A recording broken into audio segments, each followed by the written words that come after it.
Hi, welcome back guys. This is your friend, the MHA What If with another fanfiction. This is the first part of What If Deku Wanted to Be the World's Greatest Mime? All credits for this video go to their respective authors, so please support the real author. Check out the link in the description for more details. Please give this video a like and subscribe to the channel if you want more videos like this. Now let's get into the fanfic. I'll kill you, Deku. A green-haired boy merely held up a sign with a question mark and a sad face. A blonde-haired boy stopped his assault on a greenite, choosing to take a breath before he made his next move, already annoyed with this conversation. Deku, you have a quirk. And while not as awesome as mine, I'll admit it's got potential. Yet your dumbass is wasting it on being a goddamn mime. Bakugo yelled. The green mime switched his sign from a question mark to an angry face while dodging an explosion. Are you serious? You're wasting so much potential. And enough with the silence, I've heard you talking before, so speak. No. Izuku yelled teasingly. No one at school cared to intervene as this was a common occurrence for the two. Every day the two would see each other. Bakugo would ask Midoriya if he was going to be a hero, then the other boy would shake his head, then mime a wall that Bakugo would run into right before he could get an explosion to the face, and then a fist fight for a good 10 minutes would go on until the two got hungry. To be honest, the teachers and other students aren't entirely sure if those kids are friends or enemies. They want to say Bakugo is a bully, but after school the two are usually seen parting ways on amicable terms. It's really confusing for everyone. Those watching turn to see Midoriya point to his outfit underneath his uniform and the black and white makeup he has in his backpack, before throwing Bakugo across the yard with his telekinesis, or as Izuku identifies it as his mime quirk, which grants him the ability to construct whatever he can think of. That right there, you just tossed me like nothing and you want to waste it on party tricks. Bakugo seethed. Everyone held their breath in anticipation to see what Midoriya would do next. The bushy-haired boy merely gasped and glared at the blonde. How dare you? I haven't ventured out to parties yet, and you know that. He yelled, looking very insulted. Is anyone gonna stop them? A girl asked. Do you want to get caught in the middle of that? Another girl asked, pointing to Midoriya, pretending to toss a lasso onto Bakugo and tying him up, while the other boy rides on the ground. I'm not getting trapped in a box again like last week, another boy says, walking off. Aizu, honey, how was school? A tall and skinny greenite asked from the kitchen. Getting no response, the mother of one merely giggled, finding it adorable how dedicated her son is at being the #1 mime in the world. I blame letting him watch all those pre-quirk videos of mimes. For this hobby? She laughed. Walking into the dining room, Midoriya sees her son in a black and white striped outfit with similar colored face paint. Smiling fondly at her son, Inko asks him if he needs any help with anything before he goes out. Well, Izuku? Anything I can do to help you prepare for your performance this evening? Inko says, trying to hide back her laughter at the fact her 14-year-old son was going to go out a street perform. Izuku looked back at his mom with a smile on his face, giving her a thumbs up indicating he was all set up and ready to go. Alright then, but remember, if you need anything don't hesitate to call or text, whichever you prefer. If I'm in trouble I'll call. If it's anything else I'll text, Izuku says happily, not at all minding he was breaking his oath of silence to speak with his mom. Thank you, Izuku. I know how much you hate speaking because it breaks that mime code, but really it lets me know you're safe, Inko said, smiling. I know, Mom, but I'd break any code for you. Izuku says, grinning before his mother shoos him off. Too pure. Inko gushes as her son leaves the apartment. Izuku was at the shopping district in his mime outfit preparing for his show. Well, he couldn't really call it a show since he just randomly performs and hopes people will stop what they're doing to watch him.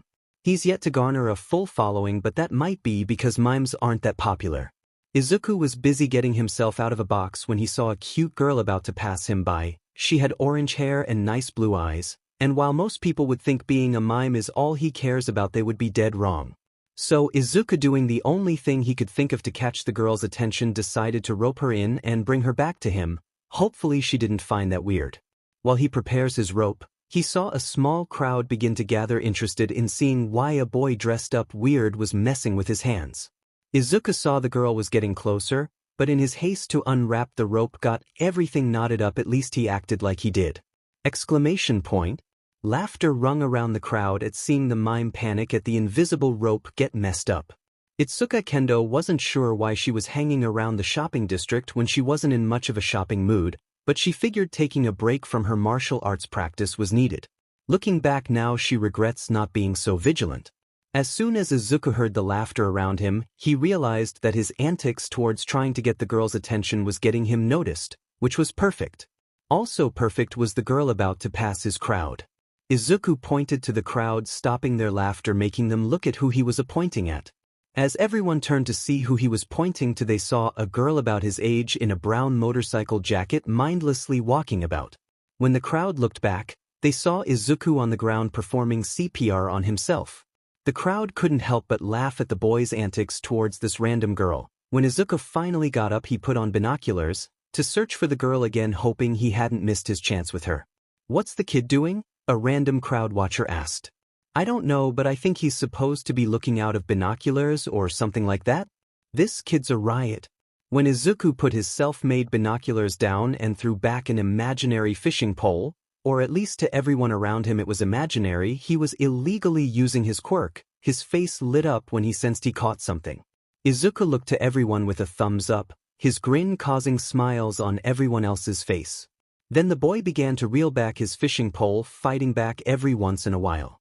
Kendo continued to walk around hoping something would catch her eye when she felt something pull at her jacket. Looking around, she couldn't see the culprit, which caused slight panic and anger.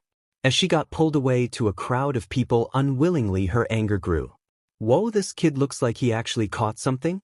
Nah, I call bull, he's just doing that and then he's gonna act like he lost. Oh my god, it's that girl." Another crowd watcher yelled, surprised by the boy's skill. "Hey, let me go, what the hell?" Itsuka yelled as she struggled to get out of an invisible grip. The entire crowd watching Izuku finish reeling in the orange-haired girl was baffled at this boy's skill. "Who the hell are you and why can't I get free?" Itsuka yelled. Izuku, ever the gentleman, gave the girl his card after letting her go, and with a bow revealed to her a flower. "Ooh, this guy is smooth." "Izuku Midoriya, the greatest mime to live," Kendo read aloud, trying to hold back her laughter at the boy's card, her anger dissipating once she saw who had literally caught her attention. "Are you being serious? You're a mime?" Izuku smiled at the pretty girl, nodding, pointing to his ensemble, then pretending to be stuck behind a wall. "Well, he sure is dedicated." The girl looked at him with a small smile as he continued to perform other tricks. Once he seemed to finally finish with getting himself out of a box, she walked up to him. "So, can I ask why you wrangled me over here, literally?" she deadpanned. Izuku smiled, nodding vehemently. Itsuka waited for his answer, realizing she wasn't going to get one because he was a mime, and watched as he acted it out. Izuku knew if he was going to score a date with this girl, he had to be smooth, and so began Izuku the Mime's hardest performance ever. The crowd surrounding the two waited with bated breath for the boy to act. "You think the mime's got a chance? Nah, he can't even talk." Little did they know. Itsuka watched as the boy put a hand on her shoulder and quickly withdraw it as if he had been burned. Confused, she looked to the boy, watching as he silently blew on it. "Why did he pretend to burn himself on me? I'm not." Kendo blushed lightly at the mime's advances. The crowd oohing at such a smooth act. Izuku, seeing that his actions were getting a reaction, continued and quickly looked at the girl and began fanning himself while pulling at his collar. He then pretended to pour himself a few drinks and gulp it down. Kendo watched as the boy acted out drinking while getting hot, being around her, her blush intensifying. So obviously he's thirsty. The crowd clapping at the boy's skills to flirt while seemingly being silent. Izuku smiled as he saw the girl in front of him begin to cover her face as he continued his actions. Deciding to be blunter, Izuku pulls out a sign with a giant heart on it and points to the girl. "Excellently executed," a man said. "Well done. Did not expect a mime to be so smooth." "How the hell are you so smooth? You're a mime? You can't even talk." Kendo yells. Izuku merely grins before shooting finger guns at the girl. Then looking to the crowd who had begun to disperse, collecting the tips they left for him. "Wow, okay, so I was just hit on by a mime and fell for it. What even is life now?" Kendo said, going to walk off before realizing she can't move. Slowly she realizes she's being pulled back by an invisible pole, and as she turns her head, she sees Izuku pretending to pull a rope, wiping his forehead as he pretended to struggle to do so. "Okay, what now?" the girl asked, visibly exhausted. Smiling at the girl, Izuku pulls a card out of nowhere, thrusting it in her face. 2 words and a slew of digits were the only thing on it, but really that was all that was needed to cause the girl to blush heavily. "You want me to call you? Would you even be able to talk to me?" Kendo asked. Izuku frowned, before grinning again and nodding. Pointing to the girl, he gave a thumbs up. "So, if I called you, you'd answer?" Again, Izuku shot finger guns. "All right then. I'll think about it," Kendo said before walking off, only to hit an invisible wall. "What the fuck, Midoriya?" The mime at least had the decency to blush while shrugging, as if he forgot about the invisible wall that was there. When Izuku got home, he told his mother everything that had happened. The squeal of happiness that came from Inko Midoriya was heard all down their block. Itsuka was at her father's dojo looking at the card the weird mime boy gave her when it was snatched out of her hand by the last person. She wanted to see it. Who the hell is Izuku Midoriya, the greatest mime to live, and why does this card say call me? Well, if it wasn't already obvious, he's a mime. And he asked me out? Kendo said, cringing at how weird that sounded. Kendo, how does a mime ask you out? They don't speak. He acted out a bunch of gestures, and somehow I ended up accepting his number. Kendo said. Kendo, I want you to know that I love you, but you've got some weird taste in boys. The dojo master/father said before walking off. Kendo could only stand with her mouth agape at her father's remark. The next day happened to be a weekend, the best time for Izuku to scout out potential performance spots. While he was almost done getting dressed, Izuku heard his phone begin to ring, and while usually he would ignore it given this was his dress-up time, he had been waiting for a call from a certain orange-haired girl. "Hello?" a soft-spoken voice called. Izuku the Great speaking. "How may I help you?" Kendo couldn't help but snort at the boy's response. "Oh, hi, this is Kendo, the girl you caught during one of your performances. You said I could call you?" she said. "Indeed, and you have. And I'm really surprised." Izuku, not bothering to hide how shocked he was. "Oh, and why is that?" she retorted. "A mime gave you his number after hitting on you through random actions. If I were you, I'd probably have chucked my card." "Well, your actions said a lot, even if you didn't speak at all to me." "Well, I am dedicated to my work," he joked. "Oh, I see. So if I were to ask you out, would I see you dressed up as a mime or a regular person?" Kendo asked. "Well, that depends." "On what?" she asked, curious. "Does the face paint turn you on?" "Oh my god, I'm starting to regret this phone call," she chuckled. "I never heard a no, Kendo Izuku-sung. Just meet me at the shopping center tomorrow, same place you were doing your weird mime thing," she sighed. "Of course. But you still never told me if you wanted me in my mime attire or not. What do you think?" "Surprise you got it," Izuku quickly answered before hanging up. "I'm gonna regret this date, I can already feel it," Kendo sighed. The next day Izuku was a mess deciding on what to wear to his date with the pretty girl he had met. He had wanted his mom's help, but she had already gone out for breakfast with Aunt Mitsuki. So now Izuku was left alone to find an outfit that was nice but not too nice. Maybe this would work, he thought. Kendo wasn't sure what to expect when she said yes to a date with a mime. His only outstanding features were green hair and green eyes. His face paint kinda distracted you from noticing any outstanding facial features, so she wasn't sure how he looked underneath all that. That's why when a rather cute-looking boy with freckles walked up to her rather flustered, she was, well, the only word she could think of was shocked. The mime who hit on her was bold, the boy she talked to on the phone was suave, her date in front of her was meek and adorable, and if anyone were to ever hurt him, she'd probably kill everyone around her than herself. "Midoriya?" Kendo asked. "Oh, hey Kendo. How's it going?" Midoriya said, once able to make eye contact with the girl. "Hold on a sec, what happened to the boy on the phone who thought I liked him better with the face paint on, or the mime who literally pulled me over to him?" she said, shocked. Midoriya couldn't help but blush as she brought hat up, looking anywhere else but at her. Well, you see when I'm performing I kinda get into a different persona, like an actor, so I perform better around crowds. And on the phone, it's easier to talk to you because I can't see you," he explained. "How is that easier talking to me?" she asked. You're really pretty and I've never really talked to such a pretty girl before. It's kinda intimidating. I didn't really think you'd call me. Izuku chuckles. Kendo's face turned red at the boy's admission. She still couldn't believe that the mime she met just the day before was this meek boy, but some part of her found it sweet. I understand if you don't want to go out anymore, Izuku says, looking away. Kendo can't help but giggle at the awkward boy in front of her, sighing when she thinks to herself that yes, she is still going to go on a date with this weirdo mime boy. As weird as this whole thing is, I'd love to still go on a date with you. Really? Izuku says, shocked. Yes.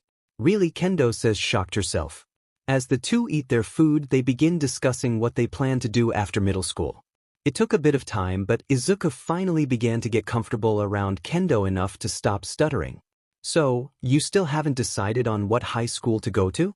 Kendo asked, surprised. No, my focus is miming, so I'm probably going to go to the one near my apartment. Izuku explained, how about you?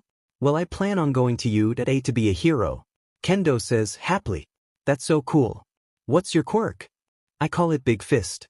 I can enlarge my fists, which also strengthens them.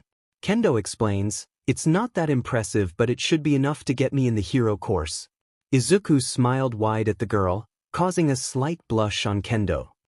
No way, that's amazing, you could do all sorts of stuff with that. If you need to swipe away any type of residue or say poison gas, you could use your hands as fans, or lift debris easily. Depending on how well you're training, you could probably take down villains twice your size. If you do martial arts, your close combat would be amazing. Kendo stared at the boy in front of her wide-eyed.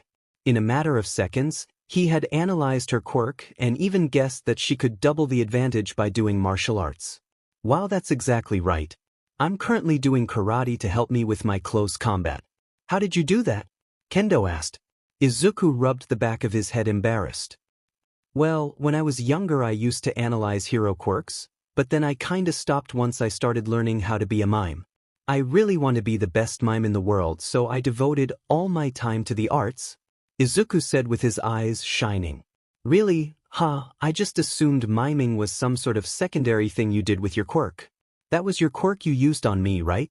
Izuku scratched his cheek, embarrassed at being caught. Yeah, I call it mime since I can create invisible constructs, hence the rope. It's also kinda an ode to what I plan to be. And I did want to be a hero when I was younger, but then I saw these pre-quirk videos of this famous mime Charlie Chaplin and my entire dream changed. Now I want to make people smile with my performances. Kendo smiled fondly at the boy's declaration, although she couldn't help but think of something. Well, if you wanted to be a hero when you were younger, why don't you just do both? I mean, a lot of other heroes have side jobs alongside heroing. Izuku stared at the girl, speechless. He never really thought about doing dual professions, but then again, after all this time, does he even want to do both? I don't know, I guess I never really thought how heroing and miming could go together. For me, I've always been a one-track mind, he said, smiling. So that means Yudere is a no-go, huh? Kendo said, smiling sadly. At first Izuku wasn't sure why Kendo looked so sad, but then he realized that if he and Kendo were pursuing different passions, then they wouldn't be able to see each other that much, and he was having a lot of fun with the girl in front of him. So he'd be stupid to let the girl who was okay with him being a mime go. Would you believe me if I told you I just decided on applying for the general ed course at UDA? He said sheepishly. No, but I would find it flattering if you decided to make that choice just so we could see each other more. Kendo said, smiling. What, no? I mean, yeah, I'd love to go out with you more and possibly be your boyfriend, but Kendo, you're moving too fast for me. I mean, even though I want to put my all into miming, I still need a good education so I can get into a good college, and what better school than UDA? Izuku tried to say. Kendo merely looked at Izuku's blushing face and began laughing. So, you don't want a second date? Kendo joked, eyebrow raised. Yes, please? Izuku said. I have a martial arts competition next weekend. If you want to come watch me, Kendo said, smiling, hoping the boy's answer would be yes. I'd love to see you kick butt. And maybe you can come see more of my shows? Izuku says happily. Kendo giggles at his enthusiasm, happy with his answer. Sure, just promise you won't rope me into being a part of them. No promises, he winks. Rolling her eyes, She waves goodbye, leaving behind the greenette who was mentally slapping himself for what he said earlier. Bakugu's gonna kill me. Now it was morning and Izuku was back to his silent persona, hoping to go by unnoticed. Of course, he knew that wasn't going to happen since his childhood friend constantly nagged him to be a hero, and now that he was planning on applying to UA, mainly to see Kendo, well, he knew today was not going to be a good day. He wasn't sure how he was going to explain that he was just going for the Gen Ed course and not the hero course, but, well, he'll cross that bridge when he gets to it. His dream is to still be a mime, of course. As of right now, he was sitting in class, all the way in the back, thankfully going unnoticed and listening to the teacher drone on about things he already knew. Thankfully, everyone just ignored him since they found him weird for not wanting to use his quirk for hero work. No one wants to be associated with a weirdo mime. Since you're all third years, it's time for you to think seriously about your futures, the teacher began one morning. I'd pass out handouts for your future plans, but... He grabbed the stack of papers on his desk, and with a flourish, tossed them up into the air. You're all pretty much planning to go into the hero course, right? The classroom erupted into noise, with kids showing off their quirks. Izuku, on the other hand, was writing things in his mime analysis for the future book, ignoring everyone around him. Yes, you all have wonderful quirks, the teacher cried, but using them at school is against the rules. Yo, teach, Bakugu called, cutting through the noise. Don't lump me in the same group as these extras. I'm not gonna be stuck at the bottom with the rest of these rejects. The room once more exploded into sound, but this time it was with his classmates yelling at the blonde for being rude. You should all shut up like the extras you are. Bakugu shouted back, seeming to take pleasure in the way his peers got even more riled up. The teacher drawled, everybody stopping their yelling to give him their attention. The man was looking at one of the pieces of paper now scattered on his desk. It seems that you want to go to U.High, right, Bakugu? That national school? It was in the top 0.2% of high schools this year. Isn't their acceptance rate always really low? Exactly, Bakugu shouted, putting a stop to the chatter. That's why you guys are just a bunch of extras. He leaned back further in his chair, then pushed himself into the air with just his arms alone, landing on the desk to tower above the rest of the class. I aced the mock exam. I'm the only one at this school that could possibly get into U today. I'll surpass All Might and become the top hero. My name will be the highest on the list of top earners. Bakugu cried with passion, steadily getting louder and using explosive movements to match his tone. Izuku couldn't help but smile at his frenemy. While he saw him as cocky, he also knew he had immense potential to be a great hero. If only he got off his high horse. The teacher, used to his students' antics, spent a moment shuffling through some other papers, before something caught his eye. Oh, Midoriya, I'm honestly surprised by what you wrote, but it seems like you're aiming for U.2, aren't you? Guess you decided to give up on your mime dream and put that quirk of yours to good use. Izuku put his hands on his stomach to bellow. He didn't laugh. When he was finished, he pointed to the paper in his teacher's hand so he would check again. The teacher, ignoring the boy's theatrics, took a look to see he had applied for the general course. I see you just want to go in the Gen Ed course. Miming's still your dream? Before Midoriya could give a thumbs up to the elder, an explosion hit his desk. Bakugu slammed his hands on the wannabe mime's desk, causing the boy to fall back in response to the explosion he had caused. Are you seriously gonna apply to U.A and only for the Gen Ed course? You're better than that, stop acting so useless and aim higher. Why the hell does Bakugu want Midoriya to go to U.A with him so bad? Someone whispered. Hell if I know. Izuku's eyes widened in fear. Seeing the other boy's face redden in anger, he began waving his hands for Bakugu to back off. You have a quirk that's better than all these extras, even if it is named lame and you use it for your damn mime tricks. Be a hero for fuck's sake. Who is Bakugu even kidding? Midoriya is too determined to be a mime, he'd never bother even trying to be a hero. He'll never quit being a lame mime. Seriously, I doubt anyone could change his mind. Alright, that's enough. If Izuku wants to be a mime, then let the boy be Bakugu. The teacher finally spoke, silencing him. Izuku rolled his eyes at the side comments and let out a sigh of breath when he saw Bakugu finally back off. He knew the other boy wanted him to be a hero, but why he can't understand. Izuku's end goal was being a mime, and he'd be damned if anyone stopped him. He just wanted to attend UA so he could see Kendo, and that was it. The end of the day came without any more explosions to the face, which Izuku was all too thankful for. He went to leave happy the day was finally ending, only to be confronted by Katsuki and his goons. Well, if it isn't Deku the Mime. The mime in training merely saluted, annoying the blonde. Bakugo grit his teeth, replacing his expressionless face with a very pissed off one. Deku, you need to look at things realistically. Being a mime is a waste of your time and those who you try to make watch you. Goaty, you join me in the hero course. Be a damn hero, you annoying fuck. Stop this nonsense. Izuku merely glared at the boy, crossing his arms, pulling out a sign, ? Bakugo eye twitched in annoyance. If you don't know why, then fine, be a damn mime, see if I care. After the confrontation with Bakugo, Izuku was walking through a tunnel, making his way home with a frown on his face. Bakugo wants to be the #1 hero in the world, so why does he want me competing against him, he thought.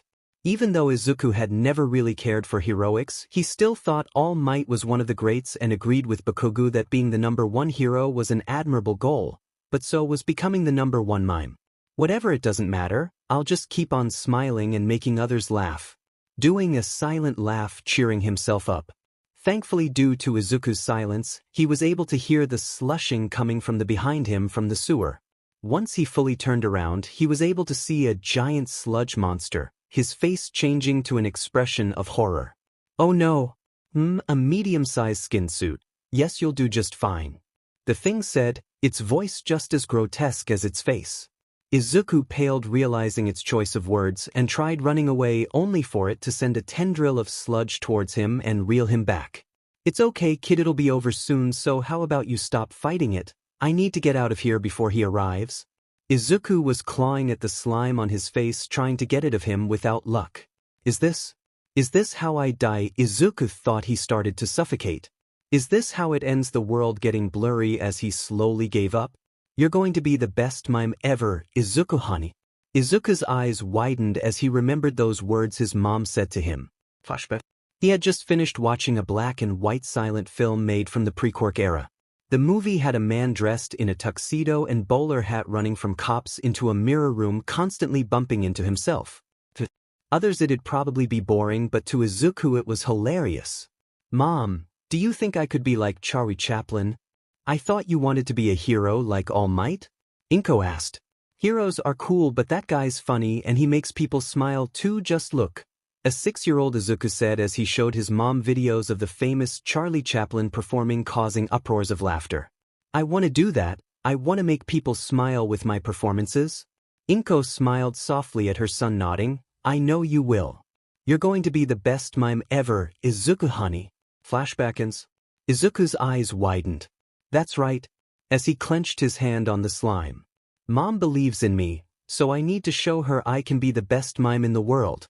Slowly Izuku worked up the energy to use his miming quirk and draw out the sludge monster, shocking the villain himself. I have to become a mime. Right as he was about to fully get the sludge villain fully out of his body, the hero he never expected to show up did. Do not fear, for I am here. Izuku immediately felt his body get tired and let All Might take over. Texas Smayawawash was the last thing he heard before knocking out. Yo, wake up. Izuku woke up, startled by his face getting slapped and the loud sound. Letting his eyes adjust took some time, but once he could see clearly, he almost fainted in seeing the #1 hero in front of him. Oh, thank goodness, I was getting worried.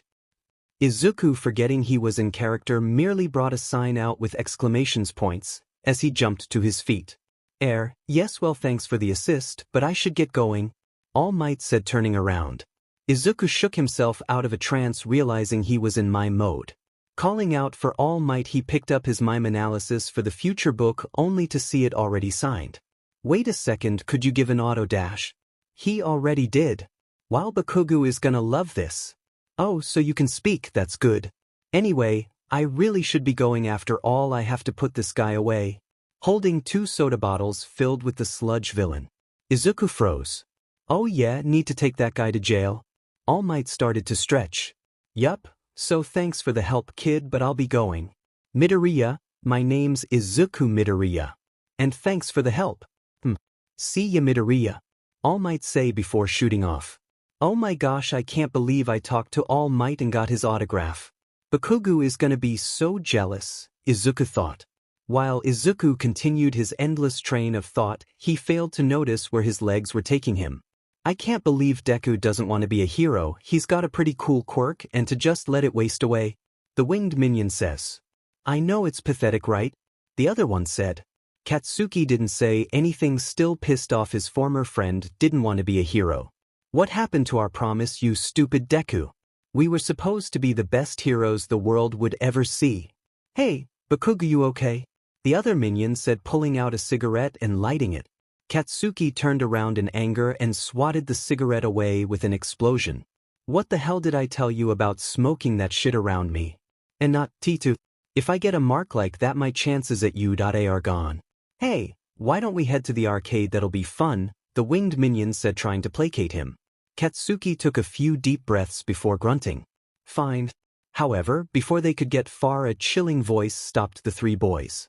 Ooh, a medium-sized skin suit with a powerful quirk, excellent. A disgusting voice said, accompanied by the sound of slush. I can't wait to show Mom my autograph. Izuku said to himself, unaware of the area he was walking to. Boom. Whoa, what's happening? A villain attack, that's what? A villain attack? Looking up, he realized he was in a crowd. Man, this would be the perfect crowd for a mime performance. Too bad a villain is here. Hey, isn't it that Sludge villain from before? Yeah, wasn't All Might chasing him? Izuku froze. But how did he get out if he was with All Might? Damn it, I can't get to him. Can anyone else? Death Arms said. I'm too busy with this fire. Backdraft shouted. Wood and fire don't mix. Kamui Wood's running, carrying citizens to safety. A one-way street, my only weakness. Milady said. No heroes around to save the hostage? But there's heroes all over? Izuku said, looking around. Why aren't the heroes doing anything? A random crowd watcher asks. Because he keeps letting off explosions? Another answered. Izuku froze when he heard that and slowly looked at the Sludge villain. He has a hostage, who is letting explosions off. The hostage is Kaken. He needs help. Kaken needs help. Kid.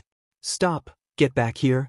Death Arms yelled at Izuku as he ran past the brigade towards Katsuki. Wait, what? Izuku's eyes widened when he realized what was happening. Why am I running? He thought. I can't stop my legs. Izuku thought, immediately pulling out a sign with an exclamation point on it. How could I have let those bottles slip from my pants? If only I was stronger. All Might growl. Looking away from the scene, a tall, skinny blonde clenched his fists, agonizing over his failure of fully capturing the Sludge monster. That is until he sees the young boy he ran into and helped him catch the villain the first time. What is that young man thinking? All Might thought. You. The villain said, shooting slime tentacles at Izuku only for him to dodge just barely and continue running to Kaken. What's that kid doing? What can I do? Izuku thought, running, before remembering one of his moves he could use. Mid-run, the boy stopped where he was, shocking everyone that he would be so bold to be an easy target for the Sludge target. That is until they see him grab something off his pants, then begin tossing an invisible rope at the Sludge monster, confusing everyone but the hostage himself. What the hell does that kid think throwing nothing is gonna do? Kamui Wood says. Hell, if I can, holy shit, he caught the boy. Everyone in the crowd was in shock as they witnessed the boy lasso Bakugo and slowly pull him from the Sludge monster's grip. Deku, what the fuck are you doing? He screamed, finally able to breathe with the help of Izuku's stupid mimery. How the hell are you doing that? It screamed, dropping its guard, allowing Izuku to get to Katsuki and fully pull him out. Kaken, I couldn't just sit there and watch you die. His face one of determination as he did continue his tug of war with the slime monster. I've had it with you, the Sludge monster yelled. What the hell, Deku? Just leave and be a mime. I really am pathetic, aren't I? All Might said as he grabbed Izuku and Katsuki free. Letting you boys do all the work while I sit back and relax. Some hero I am. Damn you, All Might. The villain said while sending an attack in a last-ditch effort.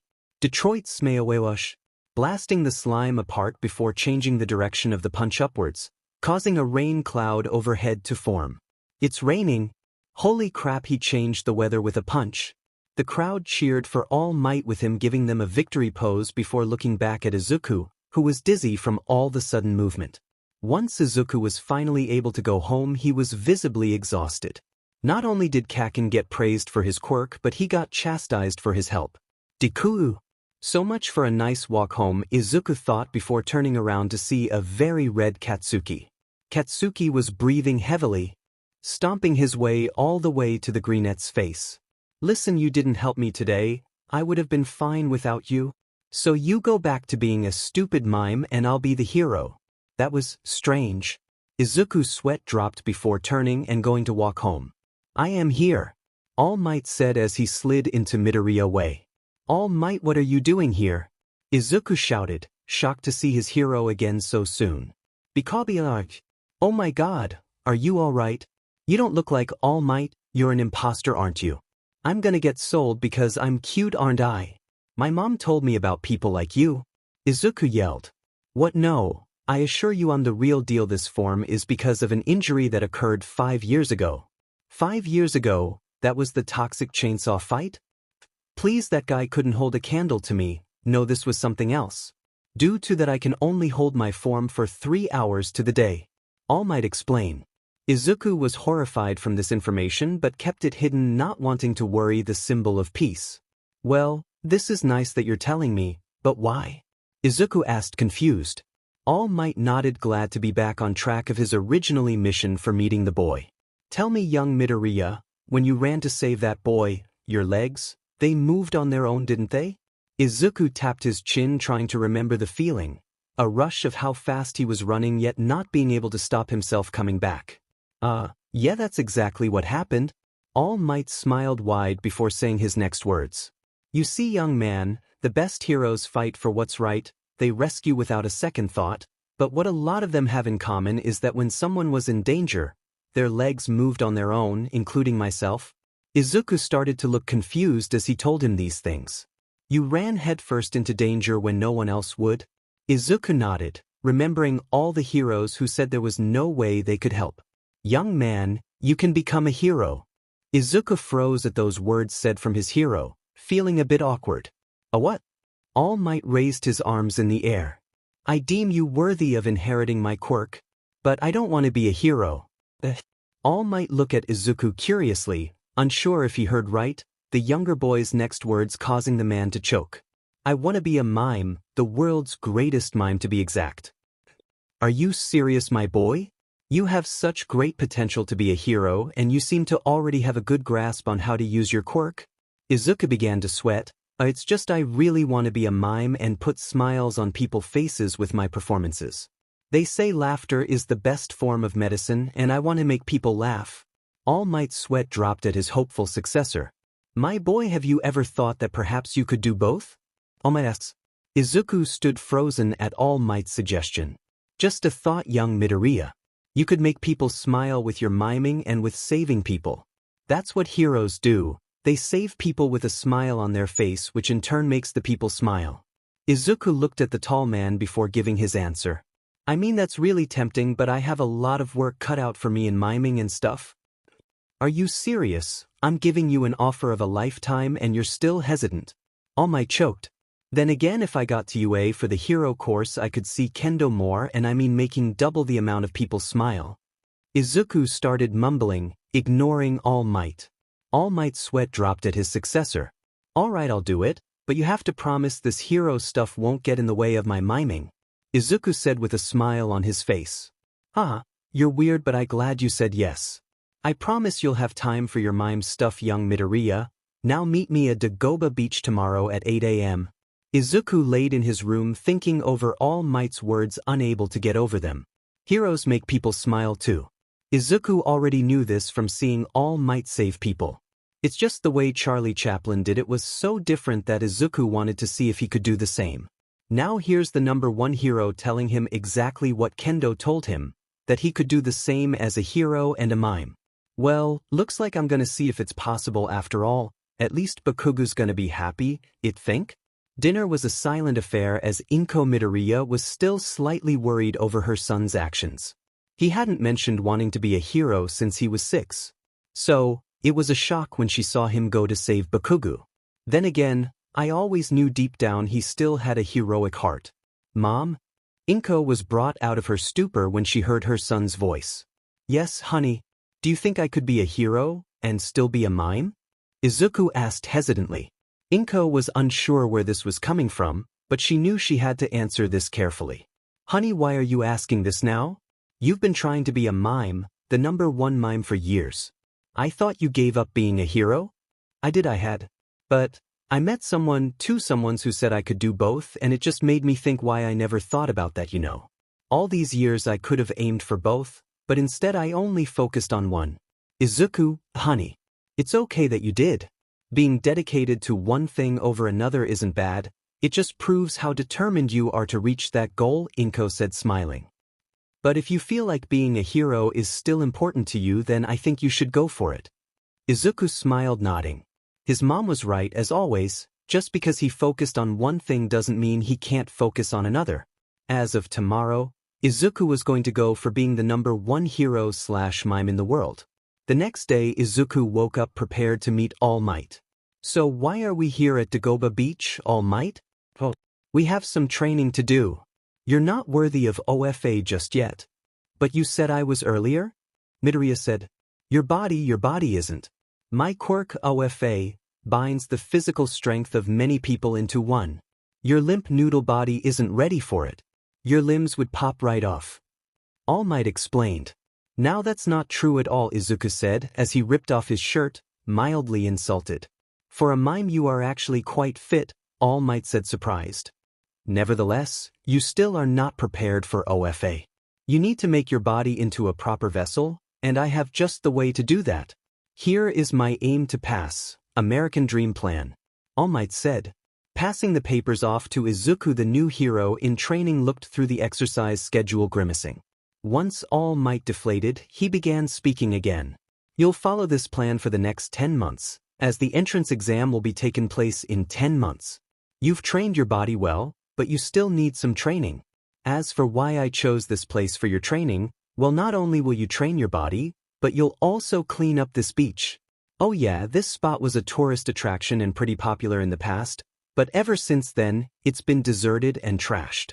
Midoriya said as he looked at the massive amount of garbage stacked up on top of each other. It used to be heroes were about civil service, but now it's all about being a celebrity. All Might said. Anyways, let's begin your training. All Might bellowed as he fist-pumped the air. Midoriya mimicked his mentor's actions, and just like that, they began the training. Training with the best hero in the world was rather grueling as Midoriya panted, carrying his mentor in the morning with the sun basking them in warm sunlight. While Midoriya was at home, he made sure to go over the aim to pass workout plan, only for him to focus on one part. All Might kept his promise, Izuku thought as he read the hour-and-a-half-hour allotted time for Izuku to practice his miming. It wasn't much, but he understood that he needed the training more than the miming right now. Izuku felt his heart soar at the #1 hero consideration. It was nearing the end of the week when Izuku looked at his calendar and saw what was coming up, Kendo's martial arts competition. He looked at his training schedule and saw he had Saturday free to do as he pleased.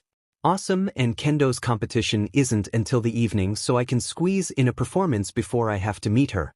I'm sure she won't mind if I show up in my mime attire, Izuku said happily. Izuku prepared himself for this performance. He not only got his face paint on, his mom pressed his shirt, shined his shoes, and even packed all his signs. Today was a good day to be a mime. As he headed to the park where apparently Pop Step was also said to be performing, he was filled with excitement. If he was right, then the crowd that would be there would be huge, seeing as Pop Step was well known all around Japan. With this type of exposure, he could start to get his name around. Izuku had just gotten to the park when he saw a huge crowd awaiting Pop Step. He knew this since no one was around yet, and he heard a stranger say that Pop Step had yet to show up. It was with this information he hurried to the opposite corner. Street performer etiquette says you never take their spot even if they're a few minutes late, and started to set up. With the case set, his sign which stated his name up, Izuku began to perform.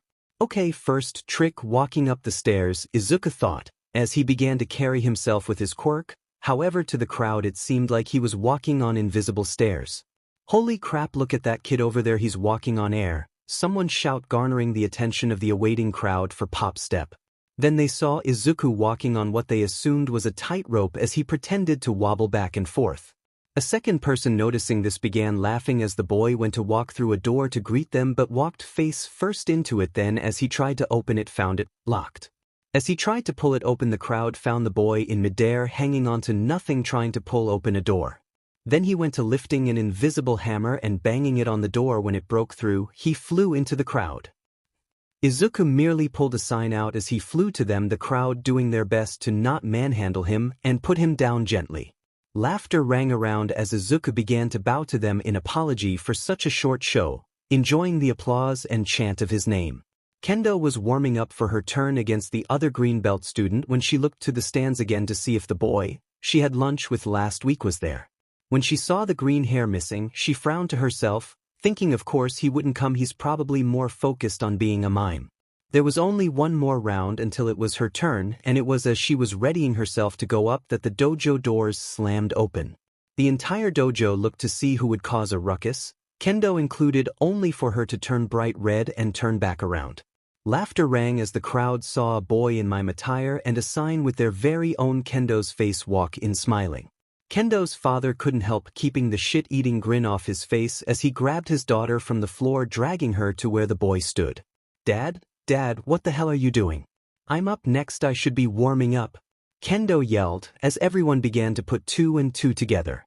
The older kids not even trying to hold back their laughter as they see the mime waving to Kendo, then pointing to his sign. The dojo master only shook his head, enjoying this too much as he looked to his daughter who was covering her beet red face. "Kendo, you sure do know how to pick him. You know, at first, I was worried I was gonna have to give him the old shovel talk. But this guy looks like a nerd and you most likely would break his heart before he does yours." He laughs. "Shut up, Dad," Kendo hissed, as they reached Izuku, who was taking pictures with the little kids of the dojo. "Hey you, are you Izuku the Great?" Kendo's father asked, thrilled to meet the mime. "Midoriya, this is my dad, Kenta." "Izuku," Kendo said with a sigh. Although Izuku wanted to speak, given he was in the presence of the father of the girl he liked, Izuku was still in mime attire, therefore he couldn't speak, not yet. Instead he mimed and gave the man a thumbs up. The dojo master nodded. "Don't you speak when in the presence of your elders, Midoriya?" Izuku shook his head, pointing to his attire. "You're pretty dedicated to your mime getup, huh?" the sensei asked. Izuku gave him a thumbs up, then winked. "Gotta ask Midoriya, what are your intentions with my daughter? 'Cause she plans on being a hero and I can't have anyone being an obstacle stopping her from her dream," the man says with a glare. Izuku begins to sweat at the bulky man. Waving his hands, Izuku points to himself, then begins to punch the air and do karate chops to the air. Once finished, he gives a big smile and bellows a silent laugh. While most everyone looks confused, the man in front of him smiles in approval. "So, you plan on being a hero too, huh? Alright then, I'll allow you to date my daughter, if that's the case," he says, walking off. The entire dojo all began to think the same thing.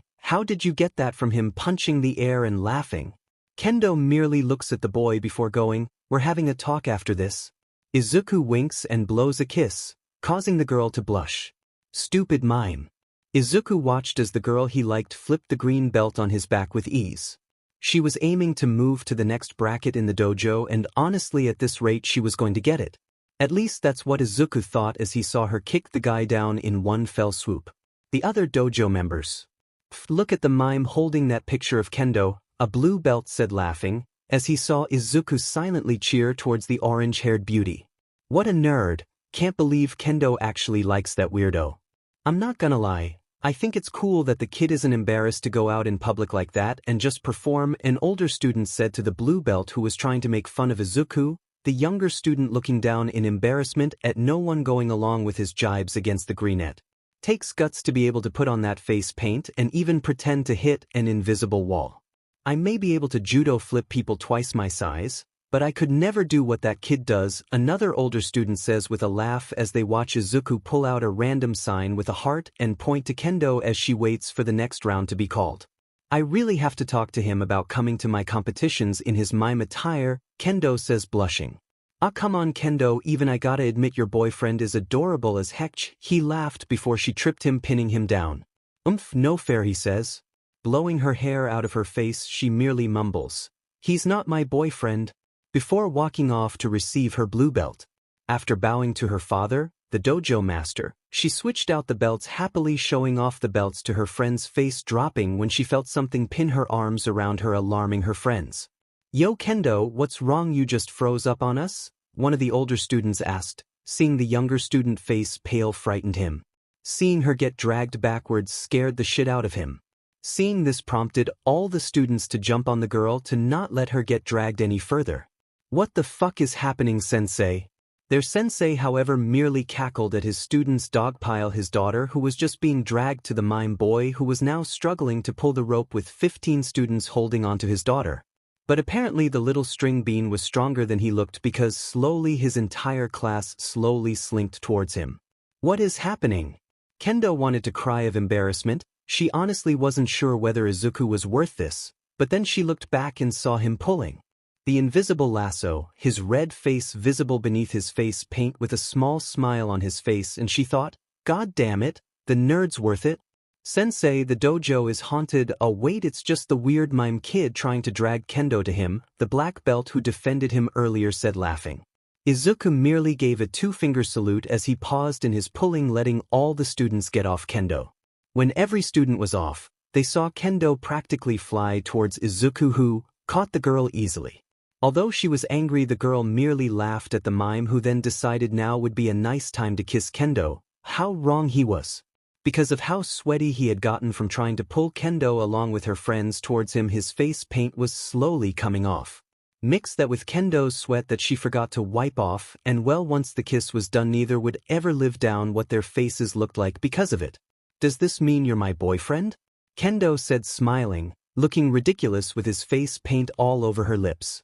Izuku nodded happily, trying to hide his laughter at what he saw. However, the rest of the dojo did not, and the flashes from their camera phones did nothing to hide Kendo's concern. When she went to the bathroom to see why everyone was looking at her, a scream was heard and laughter outside was bellowed, Izuku's included. "Yeah, I did that." Also, I think Izuku's quirk might change from telekinesis to literally what some of you have been calling it, which is mime quirk. So it'd be like when Izuku was little, he called it telekinesis, but as he grew up and saw what he could do with it, he realized he could do more than lift things and stuff, and after watching Charlie Chaplin, he decided to dub it mime. "Tell me what you think before I do it." "Okay, Mr. Midoriya, no funny business while you and my daughter are out on your date," Kendo's father said, arms crossed. Behind him, his students stood in the same pose, so to intimidate the young mime who for some reason had yet to change his attire. "Well, to be fair, he's a mime, so there's bound to be some funny business," an older student points out, before the dojo master glares at him to shut up. I mean, ya mime boy, be good to our Kendo or we'll make you regret it," the black belt threatens. "Guys, can you stop trying to scare away Izuku?" Kendo whined. Kendo's father looked back to his daughter. "You doubt that's gonna happen? Your mime boyfriend doesn't look the least intimidated by a third-degree black belt and 20 other martial arts students," he deadpants. Kendo, confused, looks behind her to see what he's talking about, to see Izuku shooting finger guns with a big grin. Of course he wouldn't take their threats serious, she thought. Unknown to any of them, Izuku was scared shitless but was merely hiding it behind his mime persona. Oh my god, please God, don't let me do anything to make Kendo cry," he thought as he continued to smile happily. "Mr. Kendo, sensei, no offense to you or Kendo, but..." "Spit it out," the dojo master sighs. "Your daughter has interesting taste in boys." The older man shakes his head, chuckling. "Hey, don't look at me. I met Kendo's mother in high school, and last I checked she wasn't a mime," he said. "So, Kendo just has a mime fetish," the blue belt who insulted Izuku earlier says. "My daughter does not have a fetish, Kensei. She has a type." The dojo master says, glaring at the younger boy. "Understand?" "Yes, master. Sorry, master," the boy says, bowing, the black belt joining in, feeling he was overstepping as well. "Very well. Now go back to your exercises and never mention my daughter's weird taste in boys again, got it?" he claps. "Yes, sensei." Meanwhile, at a All Might-themed cafe, two teens were discussing their choices for high schools. "So, you decided to join the hero course after all?" Kendo says with a smile. Izuku, still in his mime attire, gives a thumbs up, silently laughing at the girl's exasperated look. You really can't talk to me, even now that you're not performing, she questions. Izuku looks apologetic as he pulls out a sign with the word no on it. His girlfriend giving him a certain look he can't decipher. That is until he sees her lips twitch up and she begins to smile at his silliness. Fine, but promise when you're not miming, we'll have a talk about you changing your mind about which course you're going to attend at UA. Kendo says with the, in Izuku's opinion, cutest puppy dog eyes he's ever seen. Deep inside Izuku he has an internal battle. He knows he has a mime code which forbids him from speaking while wearing his mime attire, but at the same time seeing Kendo look sad makes him want to break it. Izuku, are you okay? You look like you're in pain. He's gone, Kendo says, shaking her head. Weirdest boyfriend ever, she thinks as she looks at the empty chair in front of her. 10 minutes later, and Kendo watched as a regular dressed Izuku walked back to their table smiling with a small blush. Hey Kendo. Oh, hey Izuku, you changed. I honestly didn't expect you to. Not that it isn't nice to see your face, she said with a smile. Yeah, I mean, as much as I love being a mime, I like talking to you too, and it's only fair I tell you about why I changed my mind in courses for you, he said sheepishly. Kendo looked at Izuku for a moment before taking his hand. Izuku, I wasn't pressuring you to tell me or even change back to your regular clothes. I already said I don't mind your miming.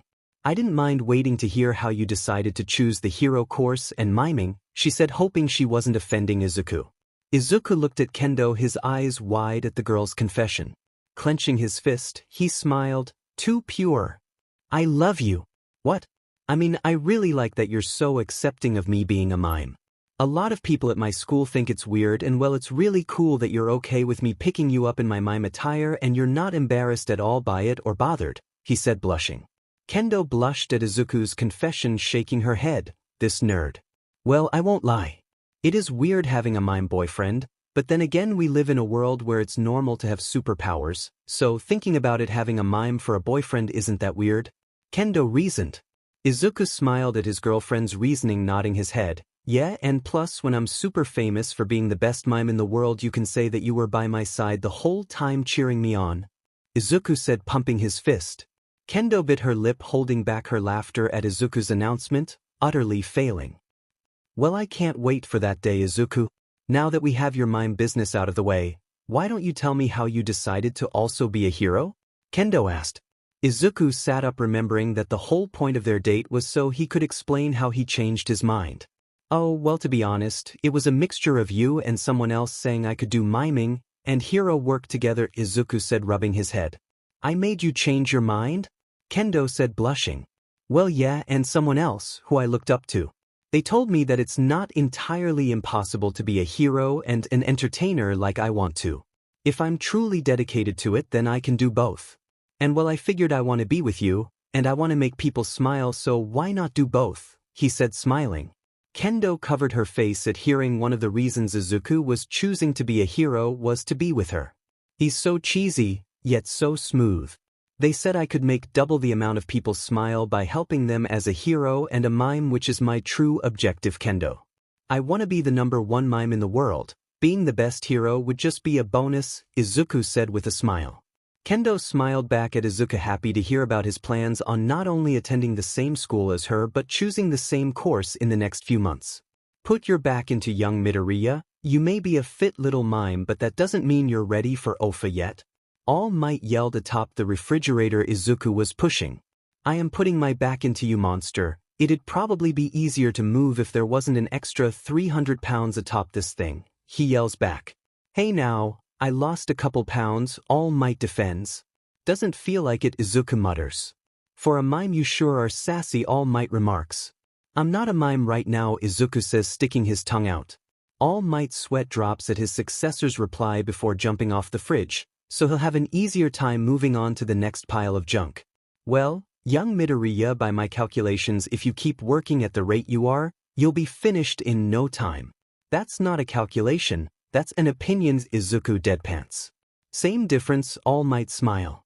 What's up with you, Kendo? Haven't seen you this mad since. Well, can't say I've ever actually seen you mad, Zikari, the older black belt chuckles. Kendo huffs at the older boy as she crosses her arms and looks away. Already changed, Kendo picks up her gym bag and walks over to one of the benches inside of her father's dojo. Sighing, she looks to the boy, who looks like he is genuinely interested in what is bothering her, and decides to tell him. Izuku was supposed to pick me up half an hour ago and hasn't shown up. He hasn't texted to let me know where he was either, so I can only assume he was held up by one of his street performances, she sighs. The older boy holds back a laugh, still in disbelief his friend is dating a mime. Trying to find the right words to soothe her worries that her boyfriend didn't ditch her over his mimery, or whatever you would call it. Look, Kendo, I can't speak for your mime boyfriend, but maybe he has a legitimate excuse for why he was late. I mean, for all we know, he was in the middle of a performance when all of a sudden a pro hero saw him using his quirk illegally and went to stop him, so then Midoriya had to run away and has been on the run since. And can you just imagine how that just looks? Ikari finished cackling. Kendo began imaging a pro hero chasing a mime and couldn't help but laugh. It was then her phone began to ring. Hold that really funny thought. Looking to see who it was, she saw that it was her boyfriend's mother, which was unusual since she rarely, if ever, called. Hi Ms. Midoriya. How can I help you? Ikari watched the girl's face go through a myriad of emotions. Yeah, I'm near one right now. Why? Oh, he did he? Kendo said, slowly rubbing her forehead in irritation at the news she is hearing from her boyfriend's mother.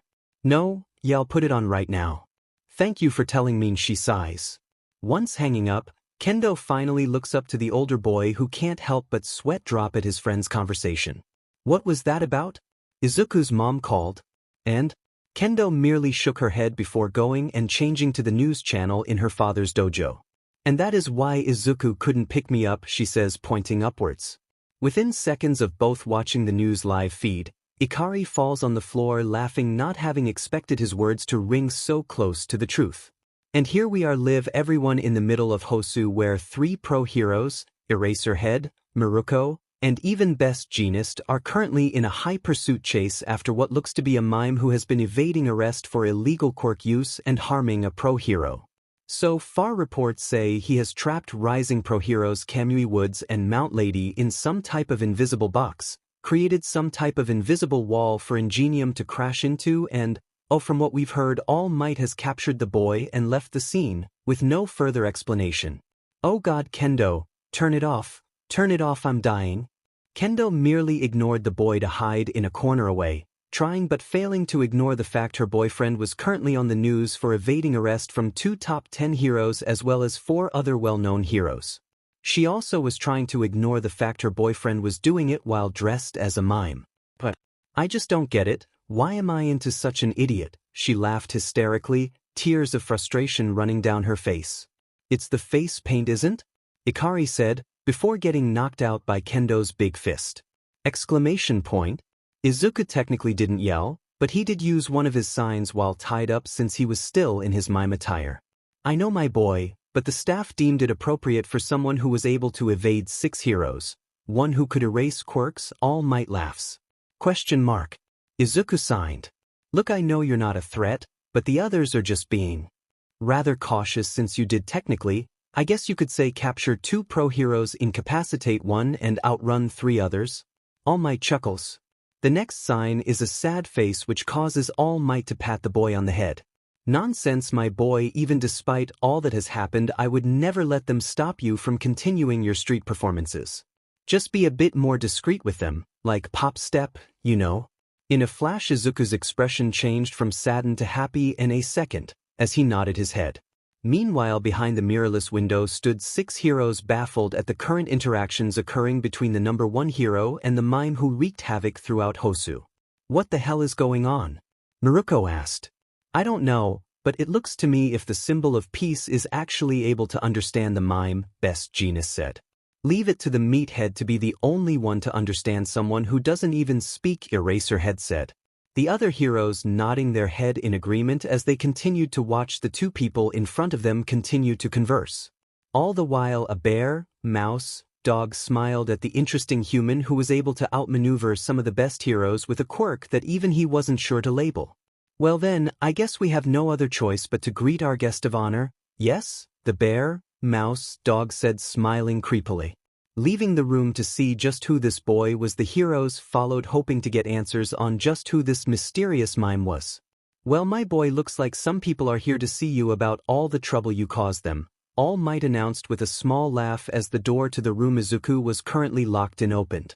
Turning to the door, Izuku's eyes widened to see all the heroes he outran as well as the principal of UA standing before him. If he wasn't tied up right now, he's sure he'd have fallen from fainting. Yes, a bit surprising how much trouble you caused for someone so young, Niza said as he walked in with 6 other heroes. You got some nice moves, kid, but a wall really? Ingenium said, rubbing his broken nose. Sorry. Izuku signed. I don't know how you were able to evade us all, but you are very lucky we found your act entertaining, otherwise we'd ban you from applying to you. Best Genius said with a flourish. Exclamation point. Izuku signed with shiny eyes. All Might butted in quickly with a thumbs up to them. He's glad you liked it. Then quickly went back to his corner. I mean, I could have gone without the part where you trapped us in an invisible box so I couldn't grow, but that aside everything else was pretty good, Mount Lady said begrudgingly. Exclamation point. Izuku signed before shaking everyone's hands, shocking everyone since he was just tied up. Hey, how'd you get untied? Aizawa said. Izuku raises his hands holding nothing, before closing 2 fingers. He made scissors, All Might answers while sipping juice. A grin appears on all the heroes' faces. I like this kid. But don't do anything like that again, got it? A quick thumbs up and Izuku was let go. Go on home and we hope to see you at U.A this year. Niza says.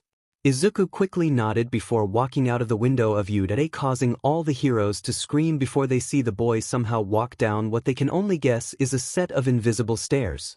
What the hell was that? Miruko yelled. He made a flight of stairs, All Might says as he eats an apple. What did that kid say his quirk was again? Best Genius asks, still curious as to how he was able to make stairs out nothing. He didn't, Miruko says, slapping herself for not asking. Well, regardless of what it's called or is, that kid has a weirdly strong quirk that was unbreakable for me, and Mount Lady Kamui Woods says, Mount Lady nodding along with him. I agree. I was running high speed and crashed into his invisible wall and nothing happened to it even after the crash. I'll admit he's got potential, Aizawa grunted. Yes, I believe he will grow to do great things when he comes here, don't you think, All Might? Everyone turned to see All Might replaying their failed apprehension of the mime boy, snickering quietly. Oh, that's gotta hurt, All Might chuckles when he sees Ingenium run into an invisible wall Izuku made while running from the speedster. The hero looked away, rubbing his face. It did. The other heroes looked away just as embarrassed. It was the next day and Izuku had decided to take a break on his street performances, mainly to avoid almost getting arrested by any more pro heroes. Which reminded him he missed out on getting all those pro heroes' signatures. Well, at least I wasn't arrested or banned from applying to UA. That would have sucked. As he walked to his destination, his mood started to take a turn for the worst as he suddenly remembered how he needed to apologize to Kendo for not picking her up yesterday for their date. Oh crap, I can't believe me getting caught sidetracked me, he said, slapping himself. Imagine that 6 heroes chasing after me and nothing. I'm mad at Suka and I'm reduced to wanting to hide away forever.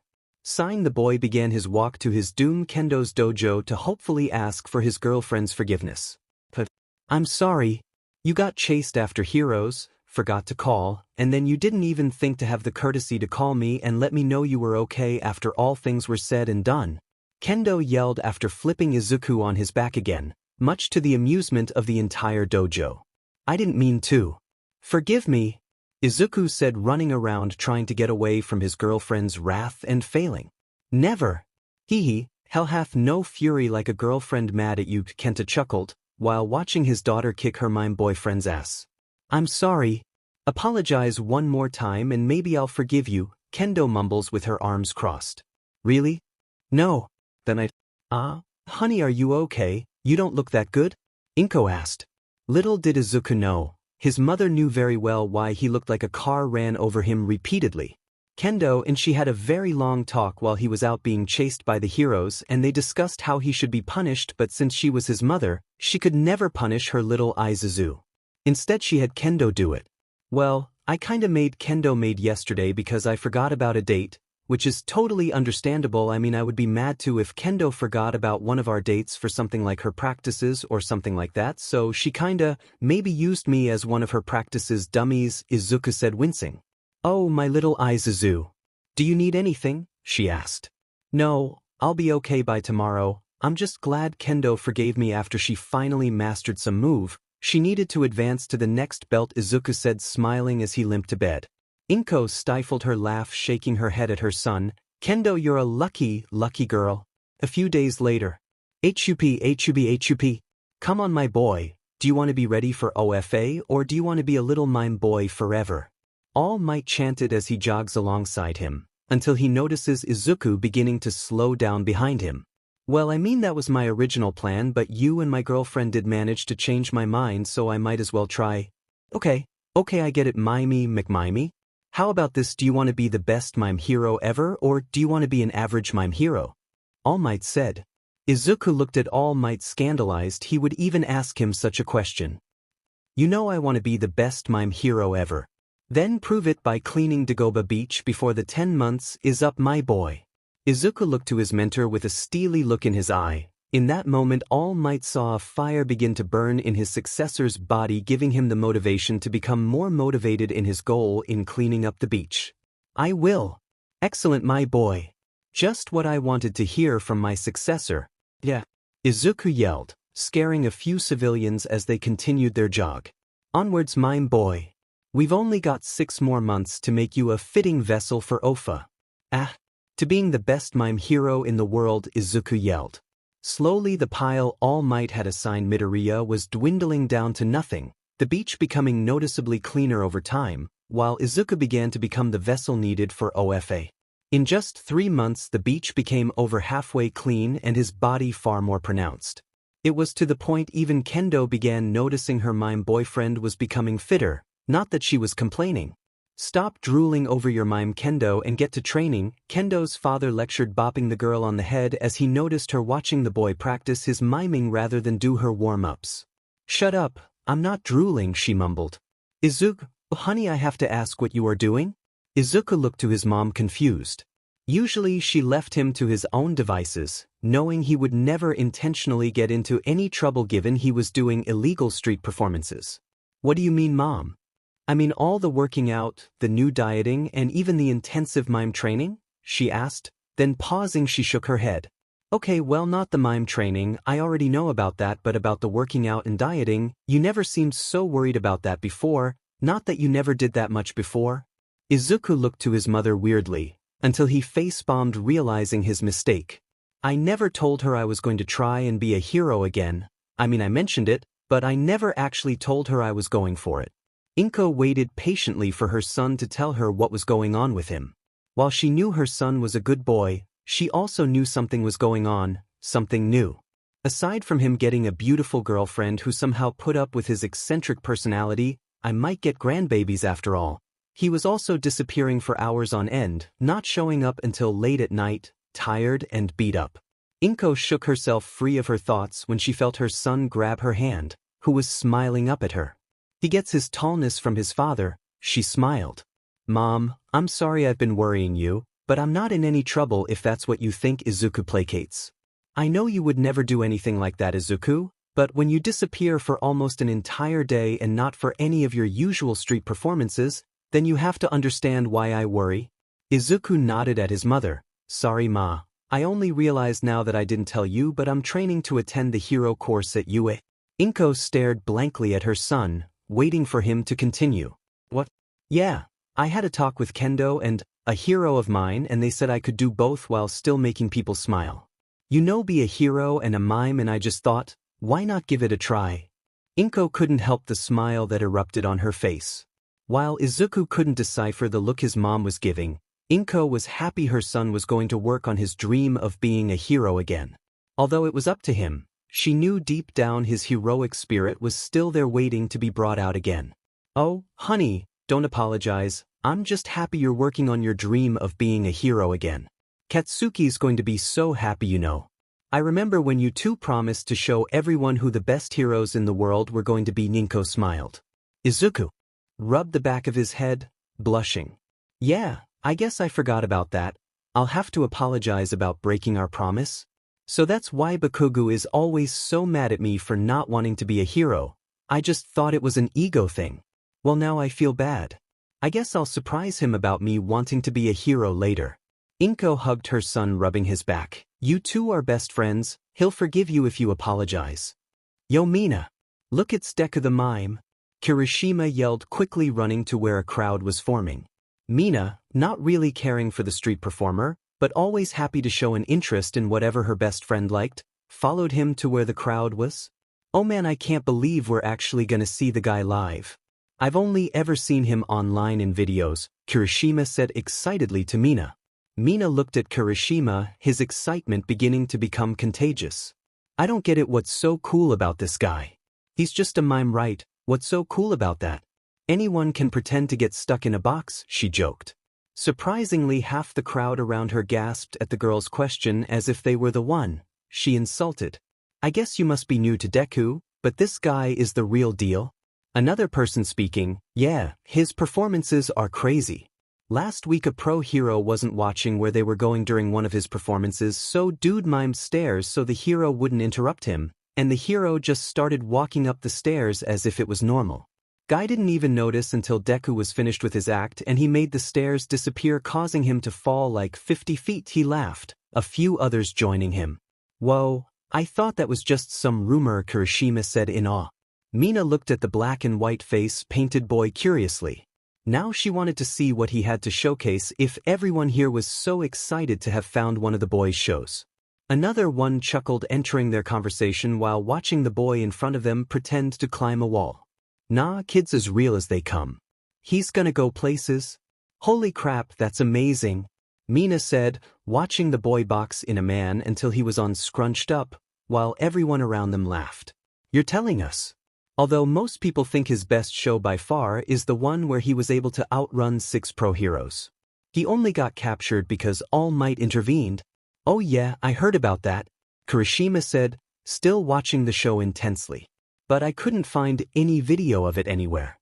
That's because from what I heard, a hero with a tech quirk was told to take every video down so the hero's reps didn't take a hit for not being able to take a mime down. He chuckled. Oh, Mina said as she went back to watching the boy put someone in a box. It was nearing the end of the show that Kirishima quickly dashed towards the mime in hopes of getting a picture of him with Deku.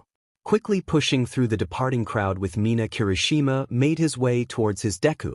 Seeing Deku begin to pack up nothing in his bag caused Kirishima to quickly yell out for the boy before he could disappear. Hey Deku sir, hold up. Izuku looked around to see who would call him sir, before silently laughing. Kirishima seeing this blushed with Mina laughing on the side. Hey, I'm Kirishima and this is Mina. Izuku waved but did nothing else. Since he was still in costume, he had no choice to abide by his mime code. Kirishima looked at Mina before she encouraged him to do what he came to do. Alright, well I saw your performance and thought it was awesome. I'm a huge fan. Izuku smiled at the black-haired boy, appreciative of his praise, giving him a thumbs up in thanks. While Kirishima and Mina looked at him weirdly, he merely looked at them expectantly as if waiting for what they were originally coming to ask. Oh, well I was wondering if I could get a picture with you. Right after Kirishima asked that question, Izuku's eyes welled up, enjoying the thought of having his first photo op. It was at this moment Deku knew he was finally getting somewhere. Clenching his fist in his shirt, Deku nodded his head, accepting their request for a picture, exciting both Mina and Kirishima, the latter who couldn't help the giant grin from showing on his face. From there Izuku smiled wider and began rummaging through his backpack looking for something. Once found, he began to set nothing up in front of Mina and Kirishima, confusing the two who were trying to get the camera feature up on their phone. Ignoring their faces, Deku then went back to the two, settling himself in between them before putting a peace sign up and pressing his thumb down on nothing. When all was said and done, the two looked at each other, then at Izuku, even more confused. What just happened? Mina asked. Kirishima stayed in place, rubbing the back of his head, unsure if Deku was just a jerk and didn't like taking pictures or if he was just that weird. That is until Deku went back to where he set nothing up and handed back both teens a very bad-looking picture of the two with a happy-looking mime in the middle. Shock was written all over the two friends' face while Deku couldn't help covering his mouth while holding back his laughter. How it's physically impossible for you to actually take a picture of us with nothing? How did you do that? Mina yelled. And I want a redo. This is a horrible looking picture of me. Really, I like it, Kirishima said, at first a bit skeptical but then enjoying the comedic of the mime. Izuku threw a thumbs up to them until he saw what time it was, which then a shit, I forgot about Kendo, was yelled, and he gathered all his things, including the camera, and began running down the street towards his girlfriend's dojo. Holy crap, I just spoke to Deku the Mime, Kirishima said, shocked but also excited. No, you didn't. He just yelled about forgetting his girlfriend then ran off. Mina said, still miffed about her horrid picture. Same difference. Besides, we got a picture with him, Kirishima said excitedly. Really, Kirishima? Mina deadpanned. Yeah, seriously, he never takes pictures. It's talked about all over forums. I'm gonna frame mine, Kirishima said with a smile. Mina grumbled before saying she was going to do the same with hers, then perking up after she thought of something.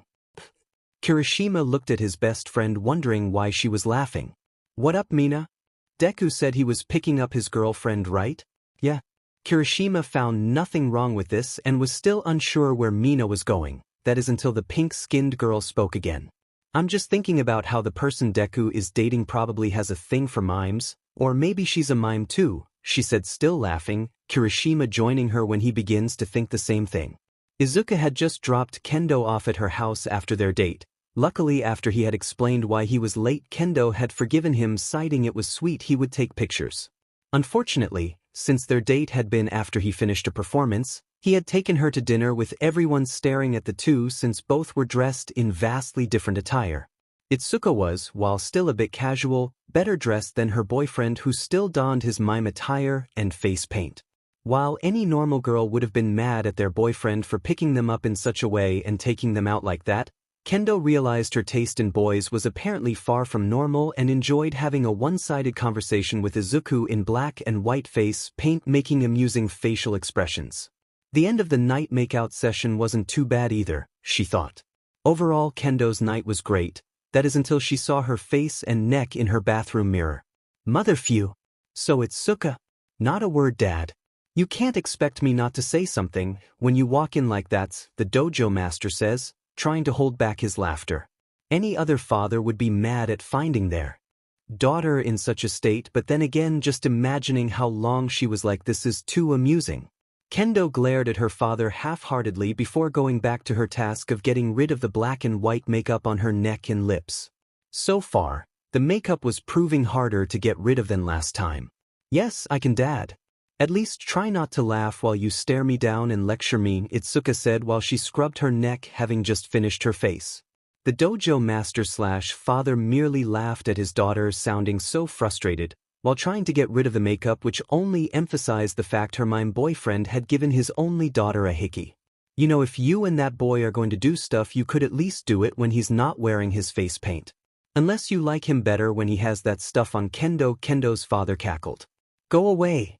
Kendo yelled while throwing a wet towel at her dad, who walked away from the bathroom still laughing.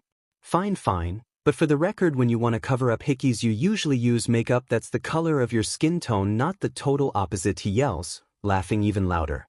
Stupid mime boyfriend, Kendo mumbled, unable to hold back a smile at her dad's joke. At Izuku's place. Izuku was in the middle of washing his face paint off in his bathroom when he began to sneeze. His mother, ever the mother bear, walked in with cold medicine, only to have to put it away when Izuku stated he was alright. Someone was thinking about me, Izuku thought. With that moment over, Izuku went to bed after a successful date and performance. Wow, Kendo, gotta admit, for a mime your boyfriend is pretty ripped, Jean said, nodding appreciatively at Midoriya. Kendo merely nodded, just as surprised as her friend of Izuku's transformation. I mean, he was fit before, but now his outfits are practically embedded on his body.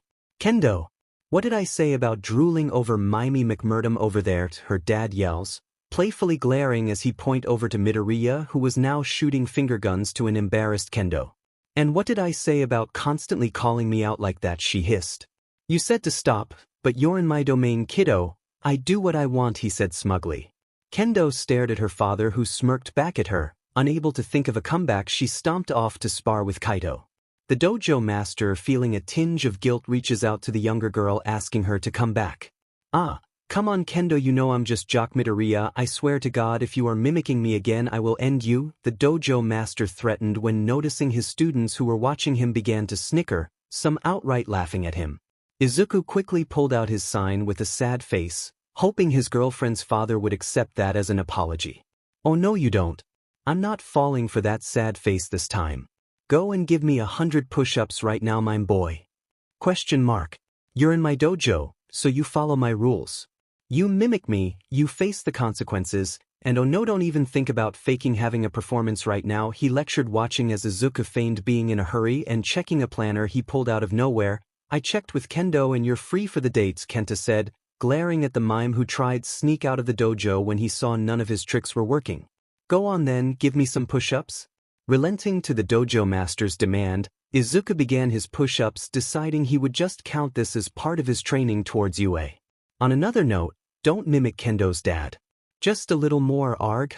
All Might had just walked up to Dagoba Beach expecting to see his mime protege still lugging around trash, only to see the entire beach clean. To say he was surprised would be an understatement. Well, I'll be damned, breathed All Might as he watched my McMimey scream from atop a large pile of trash. He did the entire beach. As it turns out, not only did Izuku clean the specified area beach within the 6 months he had left, but he had been able to clear the rest of the shore as well, with 2 weeks to spare. Not bad all things considered. All Might, said Midoriya weakly, he did it? Those were the only words spoken by Izuku before he lost consciousness and fell from the mound, prompting All Might to muscle up and speed forward to catch him. This mime boy, mused All Might, he's special indeed. Not many could not only finish the training in this short of time, but the entire rest of the beach as well. My boy, you've only further proven to me you're going to go far as a mime hero. Hawa. Izuku mumbled, slightly exhausted from his training. All Might, how long have you been here? Not that long, my boy, but might I say you have gone above and beyond my expectations? After righting himself, the mime hero bowed in thanks, none of it possible if not for his help. Thank you, All Might, but it's also thanks to you that I was able to even do this. Nonsense, my boy, all I did was stoke the fire in you. Everything you've accomplished was of your own merit. Izuku practically glowed with happiness. Hearing that from the symbol of peace only furthered Izuku's drive to be the best hero ever. Now then, pleasantries aside, it is with great honor that I say, Midoriya Izuku, you are more than ready to take in my quirk. The smile that erupted on Izuku's face was blinding. One could even say it could be on par to the symbol of peace's smiles before he goes into a fight with a villain. The pro hero then plucked a strand of his blonde hair from his head and handed it to Izuku. Eat this. Excuse me, exclaimed Izuku in surprise. To inherit one for all, you must be fed some of my din, said All Might. I thought this would be easier than spit or blood. Izuku grimaced at the hair follicle he held in his hand.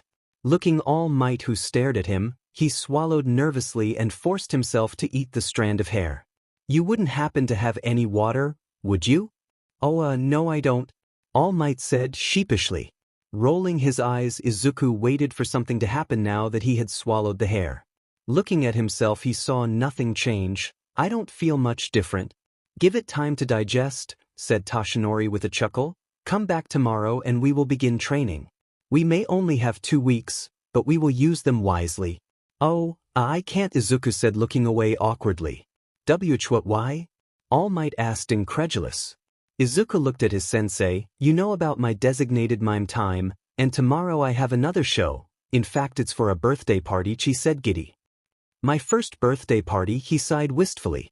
All Might's sweat dropped at the boy in front of him, but accepted this was what he had gotten himself into when he had chosen a mime as his successor. All Might sighed. All right, fine. Come here on Sunday. BB, no excuses.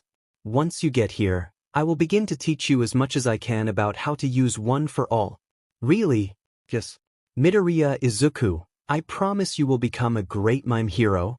Then So, Izuku, tell me again how you managed to nab this birthday party event, Inko, Midoriya questioned, happy for her son. Well, I kinda overheard. You were eavesdropping? She snickered. No. The mother of one looked at him with an eyebrow raised. Okay, maybe, But I swear, it wasn't my intention, Mom. Inko tried, she really did, but failed to hold back the laughter at her son who was trying to convince her that his eavesdropping was unintentional. Wasn't your intention to run from 6 pro heroes either, was it? Well, no, not exactly.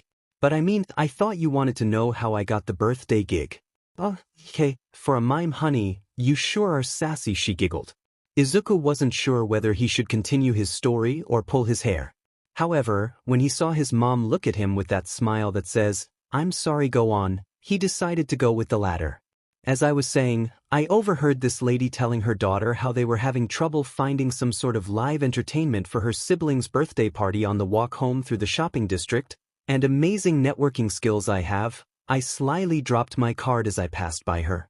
Inko nodded her head, impressed at her son. While I don't condone the eavesdropping, I must say I am impressed at your execution. But that doesn't tell me how you got the job. That's the best part. As I was walking away, the woman called me over to tell me about the card I dropped. After she looked it over and saw what it was, she asked me if Deku the Mime was any good, and of course I kinda played him up, then showed him the video of him outrunning the pro heroes, then a few older performances, and then 10 minutes later I have a birthday to attend for a 6 and 10-year-old. Well, bravo Izuku, your first birthday party, and you got it with deceit and lies, Inko chuckled.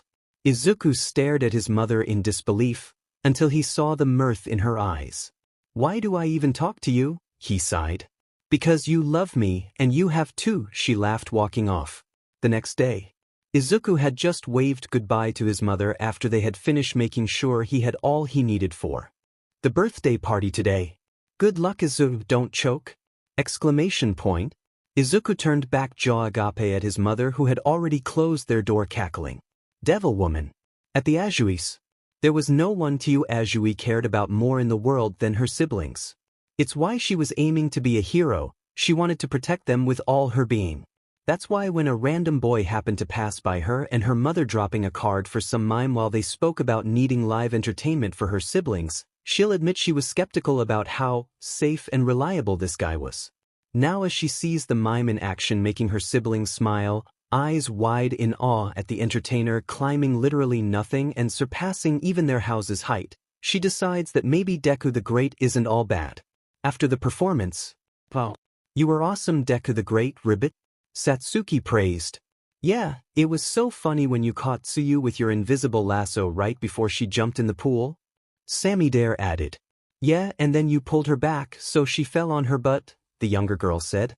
"I mean, it wasn't that funny, Ribbit," Tsuyu deadpanned.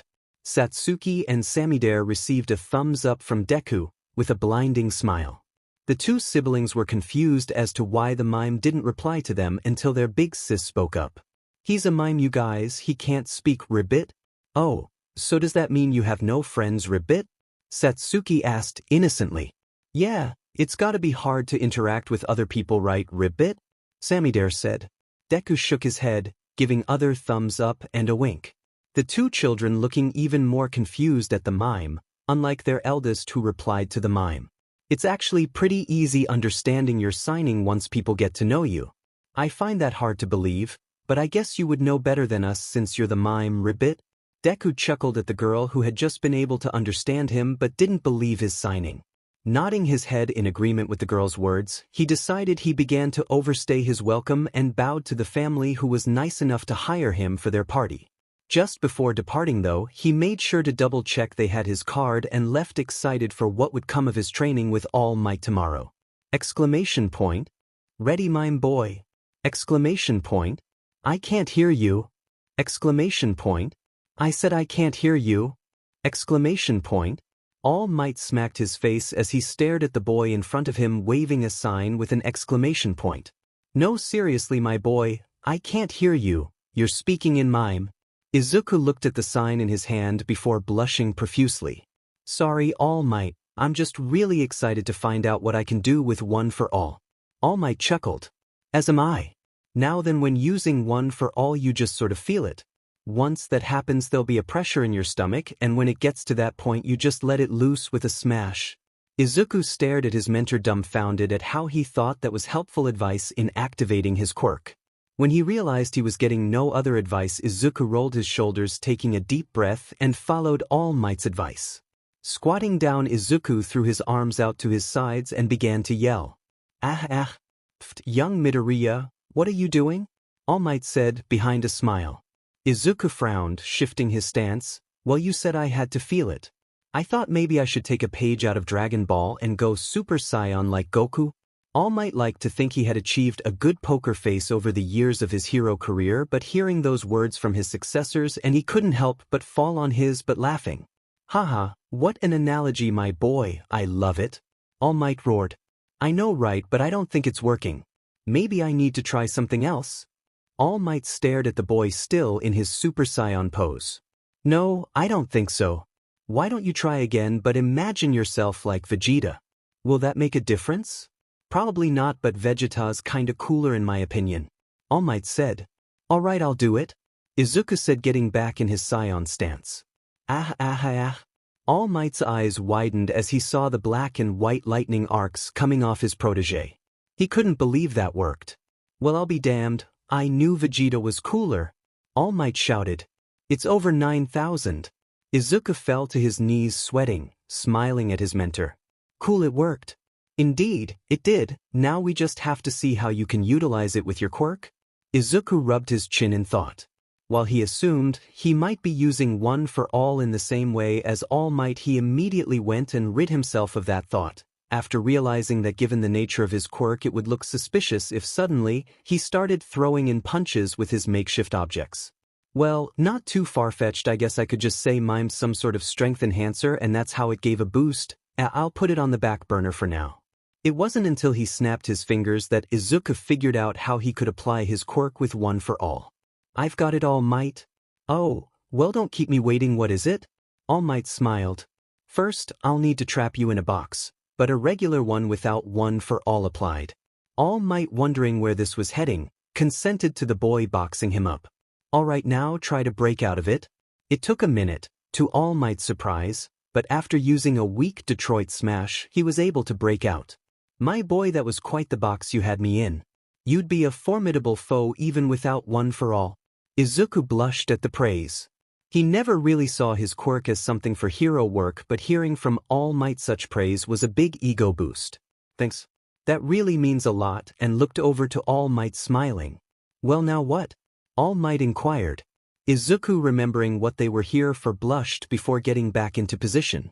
Right, this time when I box you in, I'll infuse one for all along with my quirk, then when I give the signal, punch it. Izuku explained. Got it? Izuku began summoning one for all while watching a black and white lightning arc surround his body. Sweat dropping as he wondered how he would begin to explain that to his friends. Well, that seems like a problem for future me, he chuckled.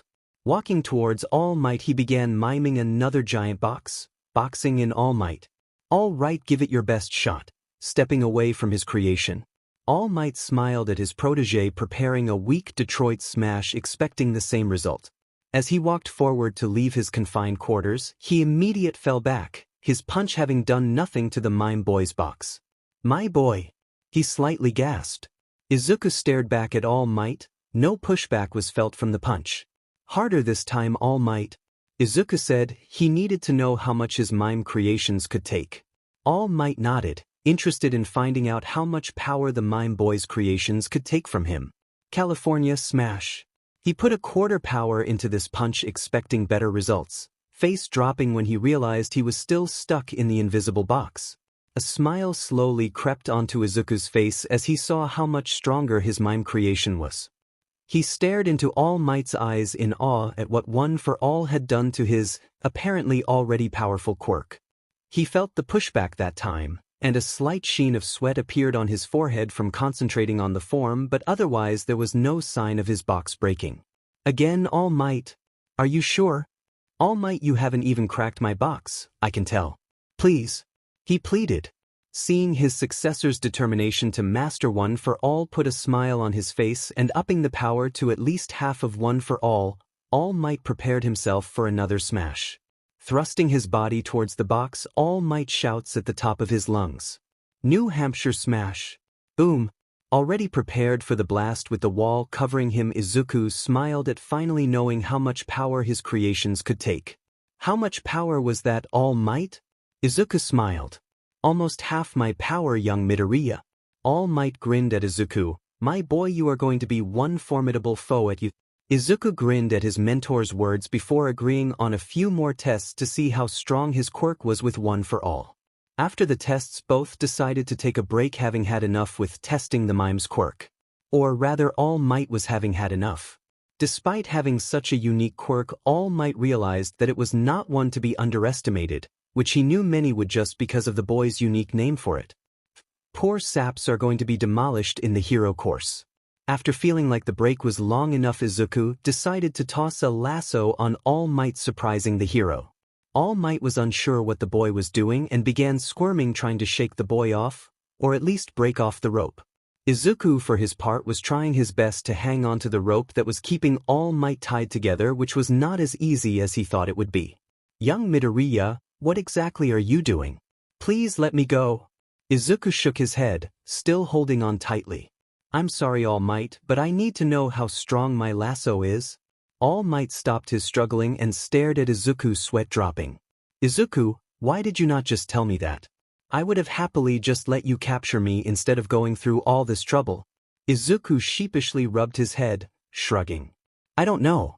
I thought it'd be funnier to do it like this. Besides, I wouldn't get as accurate results if you weren't actually trying to escape while I lassoed you. Also, on a scale of 1 to 10, how much were you actually struggling to get out of the rope? All Might chucked at his successor's thinking, unable to get mad at the kid. Letting it slide, he decided to think over his question before answer. Well, this rope is pretty tight, so I'd say about an 8. I don't want to hurt you, so I'm using half power to try and break through, but it seems like no matter how much strength I use I can't. But then again, I'm not struggling too much because I know you're not an actual threat. So given all the data, I'd say my miming quirk has the ability to possibly stop someone with strength not exactly on par but with about half your power. Would that be correct, All Might? All Might thought about all they did, eyes going wide. Yes, I would have to agree with that assessment, my boy, possibly even higher than that though if you continue to improve on the input of one for all. Izuku's jaw dropped at All Might's words, surprised that he could maybe even go head-to-head with someone on par with All Might. All of this seemed like a dream, but after pinching himself and seeing All Might's smiling face, Izuku decided that no, all of this was real, and he was going to make the best of it and be the greatest mime hero ever. Izuku was exiting school late, having changed into his mime attire for a late performance when he ran into his old friend. So, you finally did a birthday party, Deku? ? Izuku raised a sign up, confused on how he found out. While he was gaining a following, he didn't alert Bakugo of his miming activities. He doubted Bakugo also kept up on his tags or the forums about his career either. I overheard your mom telling the hag during their evening brunch. Congrats? Izuku raised a thumbs up to the boy in front of him, ignoring the eye roll. Can't you talk? You're not even in COS dash. Oh yeah, you are. What, got another show to go to or something? Izuku nodded his head before walking away, the boy deciding he wasn't finishing talking to him. He didn't know why, but he felt he needed to still talk to him. A stupid mime. Listen, Deku, I overheard a few things from your mom, and I just want to know if it's true, so will you please stop for 5 seconds? Bakugo grunted. Izuku paused his walking, wondering what Bakugo could want to talk to him about, until his eyes widened, mouth dropping. The talk he had with his mom last week about Bakugo, the apology, and the promise, he had forgotten all about it with his training and the birthday party. Izuku practically slapped his face, realizing how screwed he was. There was no way his mom didn't mention to Auntie Mitsuki that he was aiming to be a hero again. Oh man, this is not going to be good. Bakugo took a deep breath, grinding his teeth. I heard your mom tell the old hag you were aiming for the hero course now. That true? Izuku nodded, wincing at the boy's blank face. You really only joining because your girlfriend and some hero said you could make more people smile? Izuku nodded again. Bakugo nodded, scowling. So that it, you're not joining for any other reason? Izuku shook his head, a smirk appearing on his face. He realized he needed to make things right. Right now was the time to tell Bakugo he remembered their promise. Clasping Bakugo's hand, he pointed to the other boy, then himself, and pumped his fist. After releasing, he pulled a sign out with the number 1 on it. To anyone else it would seem like Izuku just made a bunch of random gestures, but to Bakugo, his rival/enemy/best friend, he knew exactly what Izuku was saying. The same exact glint, which was in Midoriya's eye, appeared in his eye, as well as a matching smirk. Clasping the mime boy's hand, he nodded back. Hell yeah, we're gonna be the #1 heroes, ya stupid Deku. You better train your ass if you want to stand by my side, got it? Ya damn mime. You gotta make up for lost time. Izuku smiled, nodding his head, then pointed in the other direction, waving his hand, a clear invitation for Bakugo to come with him to his performance. Rolling his eyes, the blonde followed Izuku reluctantly, although secretly he was interested in seeing one of his frenemies show for the first time. Bakugo was in complete awe as he watched the damn nerd perform his heart out in front of the huge crowd. He never knew he could do all these things, given all he ever did was trap him in a box or hog-tie him. Nerd's actually pretty good, he mutters. Yeah, Deku's pretty manly, right? A black-haired boy yells to his right, eyes shining as he stares at the boy break dancing above them on nothing. Get the hell away from me, extra. The boy simply smiles at him, still talking about how awesome Deku is, ignoring Bakugo's eye roll. I got a picture with him a couple months ago with my best friend, it was awesome, the boy says. Bakugo is still staring at the extra beside him, confused as to who the hell this is, before grunting. That's cause Deku's not a shitty extra like everyone else. The boy stared wide-eyed at Bakugo before grinning. I know, right? Oh, I almost forgot. I'm Kirishima. I don't care, bland hair. After his performance, Izuku decided it was time Bakugo met his girlfriend. Bakugo almost choked when he found out that his girlfriend was real. You found a girl to date you even though you're a fucking mime. Izuku shot him a thumbs up and smirked. Bakugo scoffed at the green-haired boy. Oh, shut up, this girl's probably not even hot. Probably has a weird mime fetish. Bakugo cackled, before hitting an invisible wall. Fuck you, Deku. As the two walked up to the coffee shop where Kendo said she would meet them, excited to meet someone close to her boyfriend, Bakugo immediately tripped on his own feet and began to choke on his own spit. Deku's girlfriend was hotter than he expected, and way out of his nerdy league. Hi, I'm Kendo Itsuka. Kendo said, a bit nervous now that she sees the angry-looking boy in person. Holy shit, you're hot. Bakugo yelled, as he pointed to Kendo, then looking to Izuku, still in his mime attire. Izuku, unfazed by his words, was smirking, shooting finger guns at Kendo and Bakugo. Kendo, for her part, tried. She really did try to stop the red blush appearing on her face, but knew by the heat she felt on her face and the chuckles she heard around her that she failed. Izuku apparently didn't care that Bakugo thought that of Kendo, because all he did was shoot a thumbs up and wink at Kendo. I don't understand why, how. This nerd, he continued to yell, pointing at the mime boy. Do you have some sort of mime fetish? Is that how the nerd scored? You're like a 9 and him, look at him, he's not even on the scale. So how? Kendo at this point tried to hide behind her jacket but forgot she didn't bring one, given it was the middle of spring, and with the attention the loud blonde was bringing, knew she would never be able to come back to this coffee shop again. Tell me, nerd, how did you bag a hottie like her? Izuku smiled before lassoing Kendo and tossing an arm around her and shot a wink, embarrassing her further in the coffee shop. By now most occupants brought their phones out and were filming the debacle, laughing at the teens, finding it hilarious. You're telling me you just lassoed this chick while miming a few gestures and that's how you got her? Izuku shook his head, looking for something in his pocket and pulling it out, then reenacted exactly what he did to win Kendo over. He then gave the card to the Bakugo, who gawked at the mime.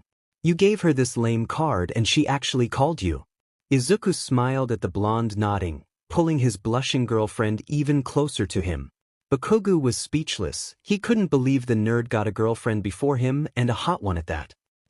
Must have a mime fetish. Please stop, you guys, they're watching, Kendo begged.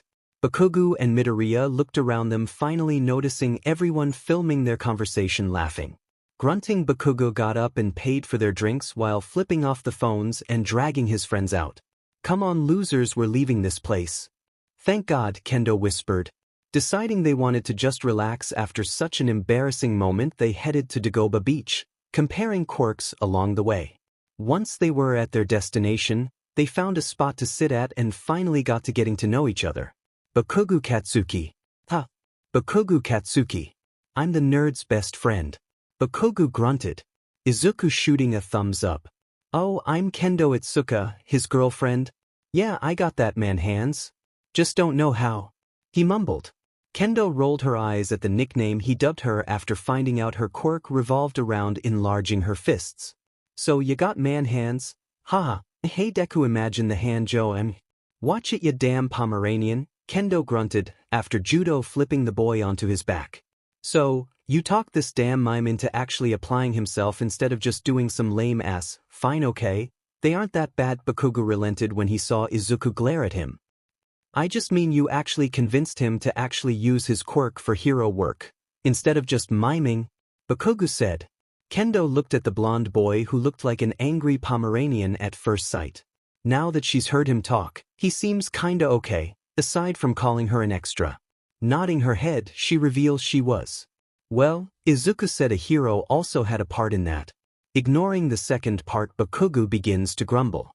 Never listen to me but get a pretty girl with a mime fetish and all of a sudden he wants to start saving people. Tisich, whatever, so long as he wants to be a hero I'm fine with it I guess. Hey, I already said I do not have a mime fetish. Kendo yelled. Damn it Deku, let me go, I swear to God I will end you. Kendo turned back to her boyfriend and his friend only to see the boy on the ground, his arms and leg bound together. She couldn't help but giggle at the sight of the angry blonde wiggling on the floor while Izuku pointed to Kendo and pulled a sign with a peace sign.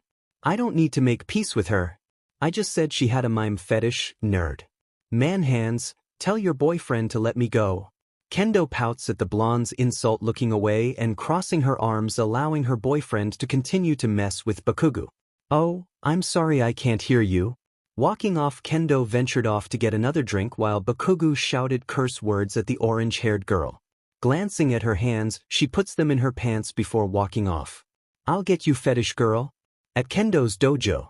Itsuka, had I known you had a mime fetish I'm not sure I would have let you go out with Deku, Kenta said with a small smile on his face. Fetishes usually lead to some weird stuff that I don't think I want my daughter to be a dad. Don't worry Kendo, based on online polls you two make a cute couple. You, being the hot one, balance out him, the nerdy one. Hikari joked, while the dojo master cackled at the comment. Actually, there are forums debating who could be the hotter one based off Deku's physique and smooth moves. Many believe that title belongs to you Kendo, while some are calling Deku nerdy and hot. A twofer which is rare for some relationships, Jean added, enjoying her friend's blushing face. Kendo slapped her face, embarrassed that her father and her friends had seen the video which was filmed yesterday and now were making jokes at her expense. I can't believe people actually put that up. She moaned. Oh yeah, but don't worry, people are rooting for you two to become a couple's hero duo when you become heroes. Her father soothed, not that it really helped. Thanks Dad, I guess. Happy to help. Young Midoriya, your girlfriend is quite pretty, however did you land such a girl? All Might says after seeing the video online. Beats me. I didn't think she would call me when I gave her my number, but she did. I thought she was just gonna toss my card after I hit on her. Well, you are quite lucky to find a girl who appreciates the arts and is also going to be a hero, All Might said, chuckling. Actually, can I be honest with you, All Might? Izuku asked while looking around for anyone watching them. All Might turned serious before nodding his head. Yes, of course my boy. I'd like to think we've grown close enough for you to be able to tell me anything on your mind. Izuku grins, nodding. Yeah, we have. Then chuckling, he turns back to All Might and jokingly speaks. I'm not gonna lie, I think Itsuka really does have a mime fetish. My boy, you kill me. All Might yells before deflating. Day of the entrance exam. Before Izuku, Bakugo and Kendo knew it, the entrance exam was upon them. Despite all his training, Izuku was still nervous and was worried he might not make it in, disappointing All Might and proving that he wasn't a worthy successor. Don't worry Izuku, just mime your heart out and you'll be training to be a hero right beside Katsuki and your pretty girlfriend. I still have no idea how you managed to get a girl like Kendo to be your girlfriend, but so long as I get grandbabies out of this relationship, then I don't really care if the rumors of Kendo having a mime fetish are true or not. With words of encouragement from his mother, Izuku went from a sorrowful mime to happy. Thanks Mom. I'll do my best. Oh, and don't forget your special mime tracksuit, she yelled at Izuku, who gave a thumbs up, showing he already had it packed. Bakugo was confident he was gonna kick everyone's ass today. There was no one with a quirk who could match his, well maybe one, but that nerd never took him seriously so he put him on the back burner. Today was about him and showing all those other extras who was boss. Deku, you better fucking get in today. Katsuki, get your ass down here, you're gonna be late for the exam. Stop yelling, hag, I'm already up. I'll stop yelling when you get down here. I'm coming. Itsuka wasn't afraid to say she was nervous about today. Her whole future was riding on whether she passed today and well, despite having a fitting quirk for combat she still wasn't sure if it was enough. Don't worry Kendo, you and Mime are gonna get into you, that ain't no problem, I believe in you. Kendo's dad said while wearing a number 1 Kendo and Mime fan shirt. Yeah, and so do we, Kendo, a few of the other students yelled, wearing replica shirts. Where did you guys even get those? Itsuka yelled, only to realize she was being ignored. Ignoring their friend, they began to chant for her in hopes to boost her spirits, instead only embarrassing her, their real objective. Why me? She whispered. Kendo. Mime. Kendo. Mime. Itsuka glared at her father knowing he had a hand in this but also knew she would be unable to stop them. Izuku's not even here, so why are you cheering for him? He's here in spirit, Ikari responded while holding a picture of Midoriya in his mime outfit, before chanting again. Aha, I hate you all. Kendo yelled before stomping out of the dojo on her way to meet up with Izuku and Bakugo so they could head to the entrance exam. I love you too. Kenta yelled to his daughter. You're all evil for actually going through with the chant and wearing the shirts. Enjoy your free day. The dojo master said, still laughing at his daughter's dramatic exit and his students' chant. Yurare. Izuku, Bakugo and Kendo had just reached the train station, their meeting point, and were stepping on board to go to UA for the entrance exam. Sup man hands, Bakugo grunted towards Kendo. Pomeranian, Kendo mumbled, having become used to the explosive boy nickname for her. Izuku pouted at not being greeted by his 2 favorite people. Oh, sorry Deku, what's up? Bakugo said, feeling slightly bad, although he'd never admit it, for forgetting to greet Deku. Izuku shot him a thumb up and grinned. Cool, you guys got everything you need? Kendo asked happily, showing her gym bag. The fuck kinda question is that, man hands? Course I do. You should worry about if your stupid mime boyfriend does. I wouldn't be surprised if Deku forgot something because he was practicing some dumb trick. Bakugo yelled. Kendo rolled her eyes at the explosive user, not disagreeing with him because he had a point. So, turning to her boyfriend, who was blushing at Bakugo's accurate assumption, he wasn't going to admit he needed his mom's help packing his bag this morning because he had stayed up practicing a routine, she asked him if he had everything for the exam. Izuku, you remembered everything right? The boy gasped, looking away insulted. Thrusting a sign up with a frowning face, the boy crosses his arms and walks ahead. Oh no, don't even shithead, you know I'm right. I bet you had your mom pack for you. Bakugo shouts. And another thing, why the hell aren't you speaking? You're not in costume? Sorry guys, when I get nervous, I tend to go in my mode. Izuku chuckled. Oh, and Bakugo was right, my mom did help me pack everything. You can still check those, he admitted sheepishly as he handed his bag over to Kendo so she could check he had everything. Taking him up on his offer, she decides to double-check his bag, holding back her laughter at the sight of his tracksuit. Where does one even purchase that? What's so funny? Bakugo grunted. Kendo, still holding back her laughter, hands the bag over to Bakugo, who doesn't even try holding back his laughter. Where the fuck did you find a mime tracksuit, you fucking nerd? Bakugo cackled, turning to Kendo, who began to grimace knowing he was going to say something regarding her choice in boys. You sure know how to pick him extra. Why did I think it was a good idea showing you his bag? She sighed, slapping her face. Huh, bet you like Izuku in his mime costume. Shut it Pomeranian, she growled, not denying his claim. Finally reaching UA's front gates, the 3 friends went to enter the auditorium. Neither of them showing any sign of nervousness, rather excitement rushing through their blood. Once they entered, they went their separate ways, realizing they were being organized by schools. See ya extra fucking pass, got it. I'm not letting Deku quit heroing because the chick he liked couldn't get in. Kendo stood speechless at Bakugo's good luck speech. The boy was never the sentimental type, but she was pretty sure he had kinda, sorta wished her luck. Snapping out of it, she went to wish Izuku good luck. "Good luck, babe," she said, smiling, giving him a chaste kiss on the lips for good luck. "Thanks. I'll do my best to get in. I mean, even if I don't, I'll be fine since I can just go for the general course then transfer, but I want to be with you so I'll do my best to pass." He smiles, waving at her while walking to his seat, blushing from the kiss he had just received. How is he so smooth without even trying? Kendo groans while walking to her seat. He's a mime, for Christ's sake. After the written portion had ended, our two examinees were even more excited for the upcoming part of the exam. The third just wanted to get things over with and head over to Tokyo's shopping district for his 5 o'clock street performance. Bakugo had a vicious glint in his eye, raring to go against whatever the practical was, while Kendo was excited to show off her quirk and all the work she's done to get where she is. Izuku just wanted to move on and focus on his street performance. Izuku had just zoned back in when the next pro hero came in to begin taking about the practical portion of his exam. "What's up, UA candidates?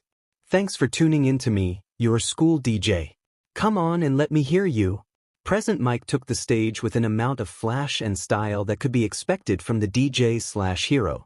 Expecting a shout of cheer from the crowd but coming up with nothing.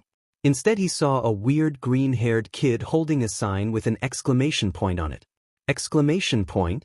Shithead, I swear to God, put that sign down. Bakugo hissed. Izuku looked to his best friend confused, then looking to himself he realized he had pulled out a sign in reply to present Mick's request for a cheer. "Sorry." The voice hero shifted a bit, confused at the kid but liking it nonetheless. "You're weird, kid, but I like it. I'm rooting for ya. Now let's talk about this practical exam, yeah?" He turned his ear to the crowd. "Are you ready?" Izuku, excited for the hero in front of him, was not aware he had pulled another sign out, this time with a thumbs up. "Deku, I swear to God." The silence was deafening. But still, Present Mike was not deterred by this. Seeing the weird kid pulling out signs in reply to his screaming was laugh-worthy. "Can't wait to tell Shota about this." Getting over the weird kid's action, Present Mike continued, "Like your application said, today, you rocking boys and girls will be out there conducting 10-minute mock battles in different centers, cities against robots." The large screen behind the hero shifted from the UA logo to a map of campus with different battle centers listed. Ready yourself for some action, because after this rocking speech, you'll head to your specified battle centers. Sound good? Izuku and Katsuki examined the cards that sat on their desk in front of them. "Okay?" Present Mike called out to more silence. "I get it," Katsuki commented as he glanced at Izuku's cards. "They're splitting us up so we can't work with any of our friends. I guess it's smart given we'd kick everybody's ass together." "Heck yeah, we would." Izuku smirked. "Man hands won't do so bad herself either." Bakugo joked. "Yeah, she's gonna do great." Izuku smiled, reading their cards to see where their battle center was. On Katsuki's card he read Battle Center written on it, whilst his said B. "Our examinee numbers are listed one after another, but we all have different battle centers." Aizu started explaining to Katsuki how he thought the exam was meant to be immediately. "So, I guess if we're fighting robots, the smallest ones would be 1-pointer. The bigger ones are 2-pointers and 3-pointers, Bakugo smirked, understanding where his friend was going with the reference. "Exactly. But who knows what the passing score is," he sighed. I'll have to actually try." "Of course, you'll have to try, Baka. Get your head on straight and remember that so you pass." Izuku waved him off and continued speaking. Yeah, you know I will. And you too. You've done nothing but talk this whole time and are distracting the other students. Please show some respect." Izuku and Bakugo both looked at the blue-haired boy who they had already determined was most likely an elitist. Most of the auditorium had decided to start laughing at the two, only to stop when they see the boy freeze up and begin to stutter. What is happening? Why can't I move?" "Look here, elitist prick, no one noticed us talking until you decided to point it out. And another thing, you were the one who decided to be a loud dick and interrupt the proctor before he could even answer your question. Just because you were born privileged doesn't mean you can use that to look down on everyone else." Bakugo lectured. Then looking to Izuku, who had lassoed the boy, nodded. "Release elitist." The auditorium rang silent, until Present Mike decided to finish his instructions. Right, well, to answer your question, examinee number 7111, the fourth robot you will fight will be more of a gimmick to avoid, an arena trap if you will. The best advice for this is to just run away. Now everybody do your best, plus ultra. With that, everyone loaded onto the buses towards their designated fake city. Don't fail, shithead Bakugu smirked. As if I would. Midoriya chuckled. They parted ways towards the locker rooms to change into the attire they would be wearing in the mock cities. Once finished, everyone headed toward their designated buses.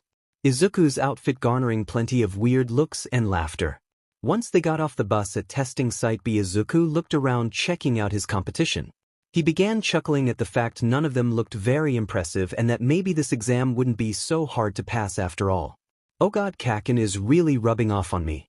A few minutes into scoping out the other competitors, he felt a hand land on his shoulder. Once he saw who was clutching his shoulder, Izuku couldn't help but roll his eyes at the stuck-up blue-haired boy. Wondering what he could have done this time to make him the target of his lecture, he finally tuned into the boy's speech, finally acknowledging that the boy was speaking. And another thing, why are you dressed in that weird mime attire? Do you think this is a joke? Do you plan on distracting others with your face paint? Izuku glared at the boy and those pointing and laughing at him. He figured that they all saw him as a joke, a weak link who was probably the least of their worries. Izuku couldn't help but smirk at how wrong they were. I was gonna go easy on you all and go for the bare minimum to pass, but as Kaken would say, fuck these extras. Start. After hearing the loud hero's voice, Izuku quickly activated One for All and immediately dashed into the city to get away from the unlucky saps, silently laughing at the hero screaming to the examinees, "What are you doing?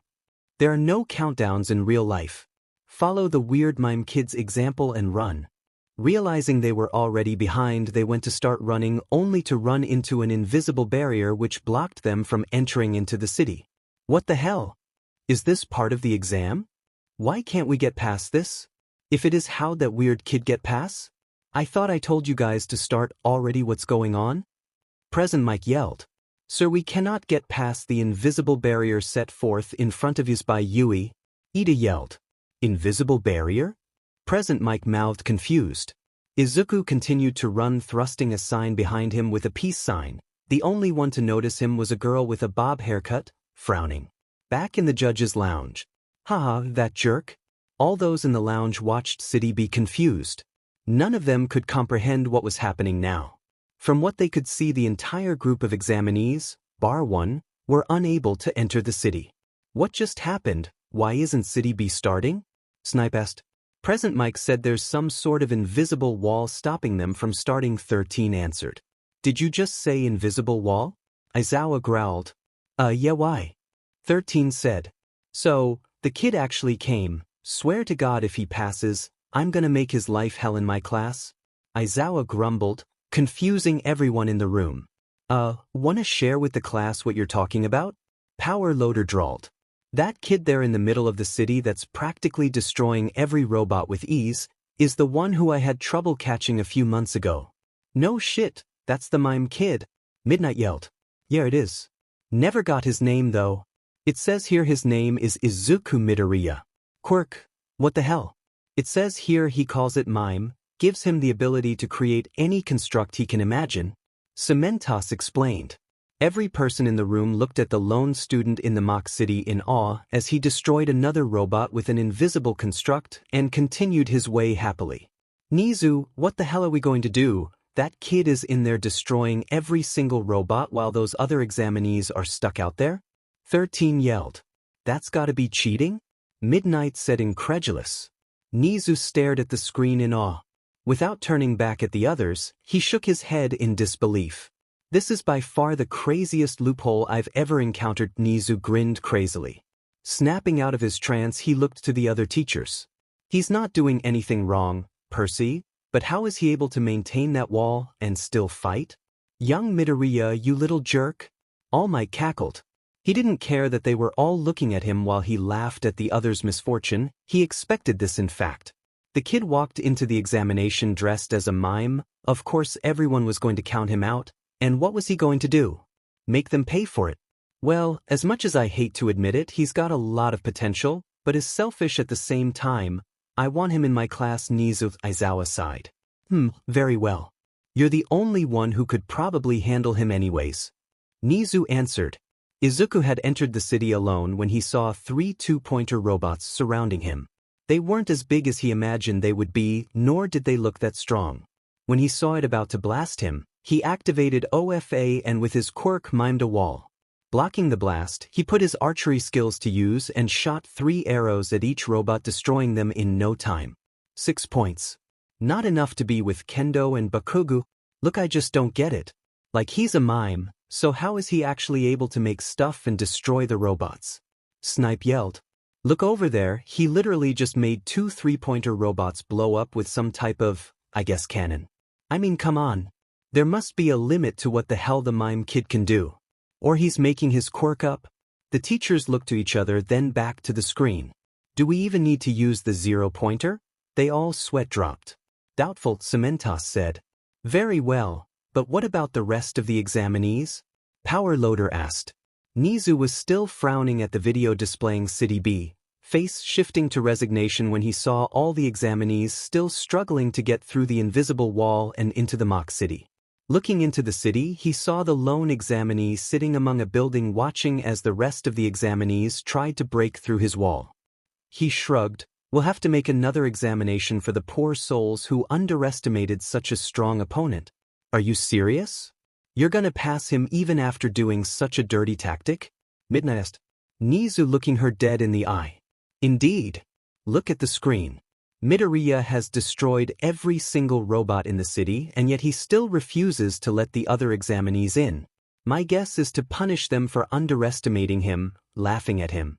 I don't even think he really cares that he's probably crushed all those out there dreams of being a hero. Then why let him come here? They all yelled. Because I want to learn more about him. He was able to outrun 6 pro heroes, hold back over 100 examinees while still fight off robots. Attacking him. This boy is more than meets the eye. Nizu said, staring at the boy who finally began walking down the building to leave the exam site. If only you knew. All Might thought. Izuku just lassoed a 3-pointer and was currently swinging it around, crashing it into several other 1 and 2-pointers. He was sweating heavily by now and knew his face paint was coming down his face. He knew he looked ridiculous, but if he was being honest, he didn't really care. Right now, all he cared about was making it into UA for Kendo and Kaken. Good thing I don't have any competition. Back with the rest of the examinees. Has anyone had any luck with getting through? No. I don't get it. No one mentioned there being a barrier being an obstacle for the exam. Another yelled, panicking. How the hell did that weird kid get through and we didn't? A girl with long earlobes yelled. The examinees all looked at each other after hearing the girl's words. It finally dawned on them what was really happening to them. This wasn't the work of Yui. No, this had to be that green-haired kid they all laughed at who bolted at Present Mick's voice. It was that kid who did it. He's the one trapping us here. Another yelled, angered. How dare he sully the examination with his cheating? He should be disqualified for such dirty tactics. I demand he be stopped. The boy with glasses yells to the pro hero who had come down and check out the invisible wall himself. Present Mike looked back to the blue-haired kid, recognizing him as the one who scolded the green-haired kid and laughed at his outfit. Everything clicking together, causing Present Mike to chuckle. This is payback for laughing at his costume, probably. Well, alright then. Sorry kid, I already talked to Nizu, and Green Bean didn't technically do anything wrong. You guys on your own for now, so I recommend you keep on trying to break down this wall. You do only have 2 minutes left of the exam, and that kid is a powerhouse, he said, walking off. All the kids looked at the pro hero in horror. Their dream of training to be pro heroes broken in a matter of seconds, and the pros weren't even trying to do anything about it. But this is so unfair, he shouldn't be able to do that, a round-faced girl cried. A tired-looking man deciding enough was enough decided to reveal himself and speak to the downtrodden individuals. Life isn't fair when you're a pro hero, same goes for training to be one. Let this be a life lesson. Never underestimate your opponent, no matter how ridiculous they look. Those words hit everyone like a ton of bricks. thinking back to laughing at the boy who was dressed weird and underestimating how powerful he was. Pausing his steps, the man looked back. Luckily for you, the judges felt pity for how brutal you were being destroyed by a kid in a mime outfit and decided to make a second exam for you. This was met with cheers, but soon stopped when they saw the man's creepy grin. Don't cheer now, this will be even harder than fighting robots. See you in an hour. After the exam. Ah, Deku, you fucking nerd, only you would keep everyone from taking the exam. Izuku had wiped his paint face off, no longer dressed as a mime, laughing alongside Bakugo and Kendo, who couldn't help but laugh alongside them as well. Kaken, they laughed at my mime suit, and no one laughs at my mime suit? Bakugo and Kendo both looked at Izuku, surprised at how serious he had become when speaking about his outfit. His sweet and laughable demeanor turned slightly mad, was a dizzy 180 from what they usually saw form their best friend. Whoa, sir. Haha, just kidding, nah, I just wanted to show them who was boss, Kaken. They called me weak, and that blue-haired kid kept yelling at me, so I figured show 'em who's boss, right guys? Bakugo and Kendo were slack-jawed at Izuku, his demeanor changing again, giving them whiplash. Babe, can you maybe chill it with the 180 emotion changes? Kinda feel like you're pmzing. Kendo joked. Izuku laughed at his girlfriend's words. Sorry, I'll stop. So how do you think you did? Both friends smiled smugly before answering. Awesome, of course. Turning to each other and glaring. He asked me Pomeranian/man hands. Stop copying me. You stop. Both walked off for a break, 5 minutes later coming back with food for Izuku as an apology for leaving him alone and not realizing it. Sorry babe/Deku. Both looking away guiltily, while handing their best friend an ice cream and soda as an apology. Izuku laughed at their antics, smiling, unable to get mad at them when they both acted the same. They're too alike sometimes. Izuku was in the middle of a performance at the Tokyo shopping district, the crowd getting bigger and bigger as he performed, bringing a smile on his face. The person standing next to him, being used as his assistants, not so much. Why the hell did I agree to this? He said we were going out, not that I was being used as his mime assistants. I swear to God, when I get out of this box you are so dead. At the end of the performance he had received a roar of applause, bowing. Then pointing to his girlfriend, who was still tied up red-faced, received a louder applause. Woo, go Deku's assistants. No way, remember that's his girlfriend. Oh no shit. Are they gonna be a performing duo? Izuku, smiling, was about to nod his head yes, before Kendo cut him off. No. I was just pulled into his act unaware, literally. I thought this was gonna be a date. She sighed. Well, can't it still be? You spent time with him doing what he loves, so shouldn't it count? Someone shouted. Kendo stared at the crowd in disbelief, those beginning to murmur in agreement. Izuku joining them. No way. I'm not. No, I am not taking relationship advice from my boyfriend's fans. A normal date is out for lunch, or movies, or, wait, what am I doing? I don't need to explain myself to you. Deku, untie me. Suit yourself, mime girl. The crowd shrugged as they began to disperse. Kendo slapped her face in frustration, glaring at her boyfriend, who looked away innocently. Oh, don't even when we get back to the dojo, you are so dead. Exclamation point. Oh yeah, be scared. Kendo threatened. Thud. Kenta walked up to see his daughter brutally tossing her boyfriend on the mats. Sipping juice, he looked to one of his older students, who winced. What did he do now? Passing his phone over to his sensei, the older student kept his eyes on the younger girl, who kept beating on the mime, never letting up in time for the boy to escape her wrath. Izuku looked to his left, fear in his eyes. Those in the dojo guiltily looking away so as not to feel Itsuka Kendo's wrath. Oh no, don't even think about asking for help. You told me we were going out, then you used me as your assistant for a performance. You could have at least told me before surprising me like that, Kendo said, exasperated at her eccentric boyfriend. I'm sorry, Izuku yelled before slapping his mouth. Everyone turned to look at the pair in shock. Not once had they ever heard Izuku speak while in his mime suit. Yeah, he's taken a few punishments in stride because of his moronic antics, but even then he never spoke. Wow, he must have realized how much he messed up. Izuku, did you just speak? Kendo spoke. Izuku nodded, smiling sadly. Raising a sign back up with a sad face in apology, he hugs the girl hoping it conveys how sorry he is. Sighing because she already knows she would accept his apology, she hugs him back. Yeah, I accept your apology. How could I not? After you broke you mime vow to apologize, Kendo sighed, smiling. Izuku was at his house trying to figure out what to do for his next show when his mom ran into his room yelling for him. Mom! Izuku, honey! Inko yelled again, panting out of breath with an envelope in her hand. It's here! Your letter! It's here! After a week of waiting and no word from All Might, his results from UA were finally here. Izuku put away his lasso and reached out for the letter, smiling. For some reason a shiver went coursing through his spine when he touched the envelope. Both mother and son stared at the letter, neither wanting to open it just yet. Then when they realized how dramatic they were being, they tore it open, finding a metal cylinder inside of it. Both Midoriyas were confused as to what it was, until a bright light shined from it. They're so extra. As the light dimmed, both mother and son opened their eyes to see a small bear, mouse dog thing projecting in front of them. Hello, Izuku Midoriya. Let me be the first to say you were quite the examinee. To stop all others from even entering the mock city was a very interesting thing to watch. And while a bit unorthodox, it was outstanding.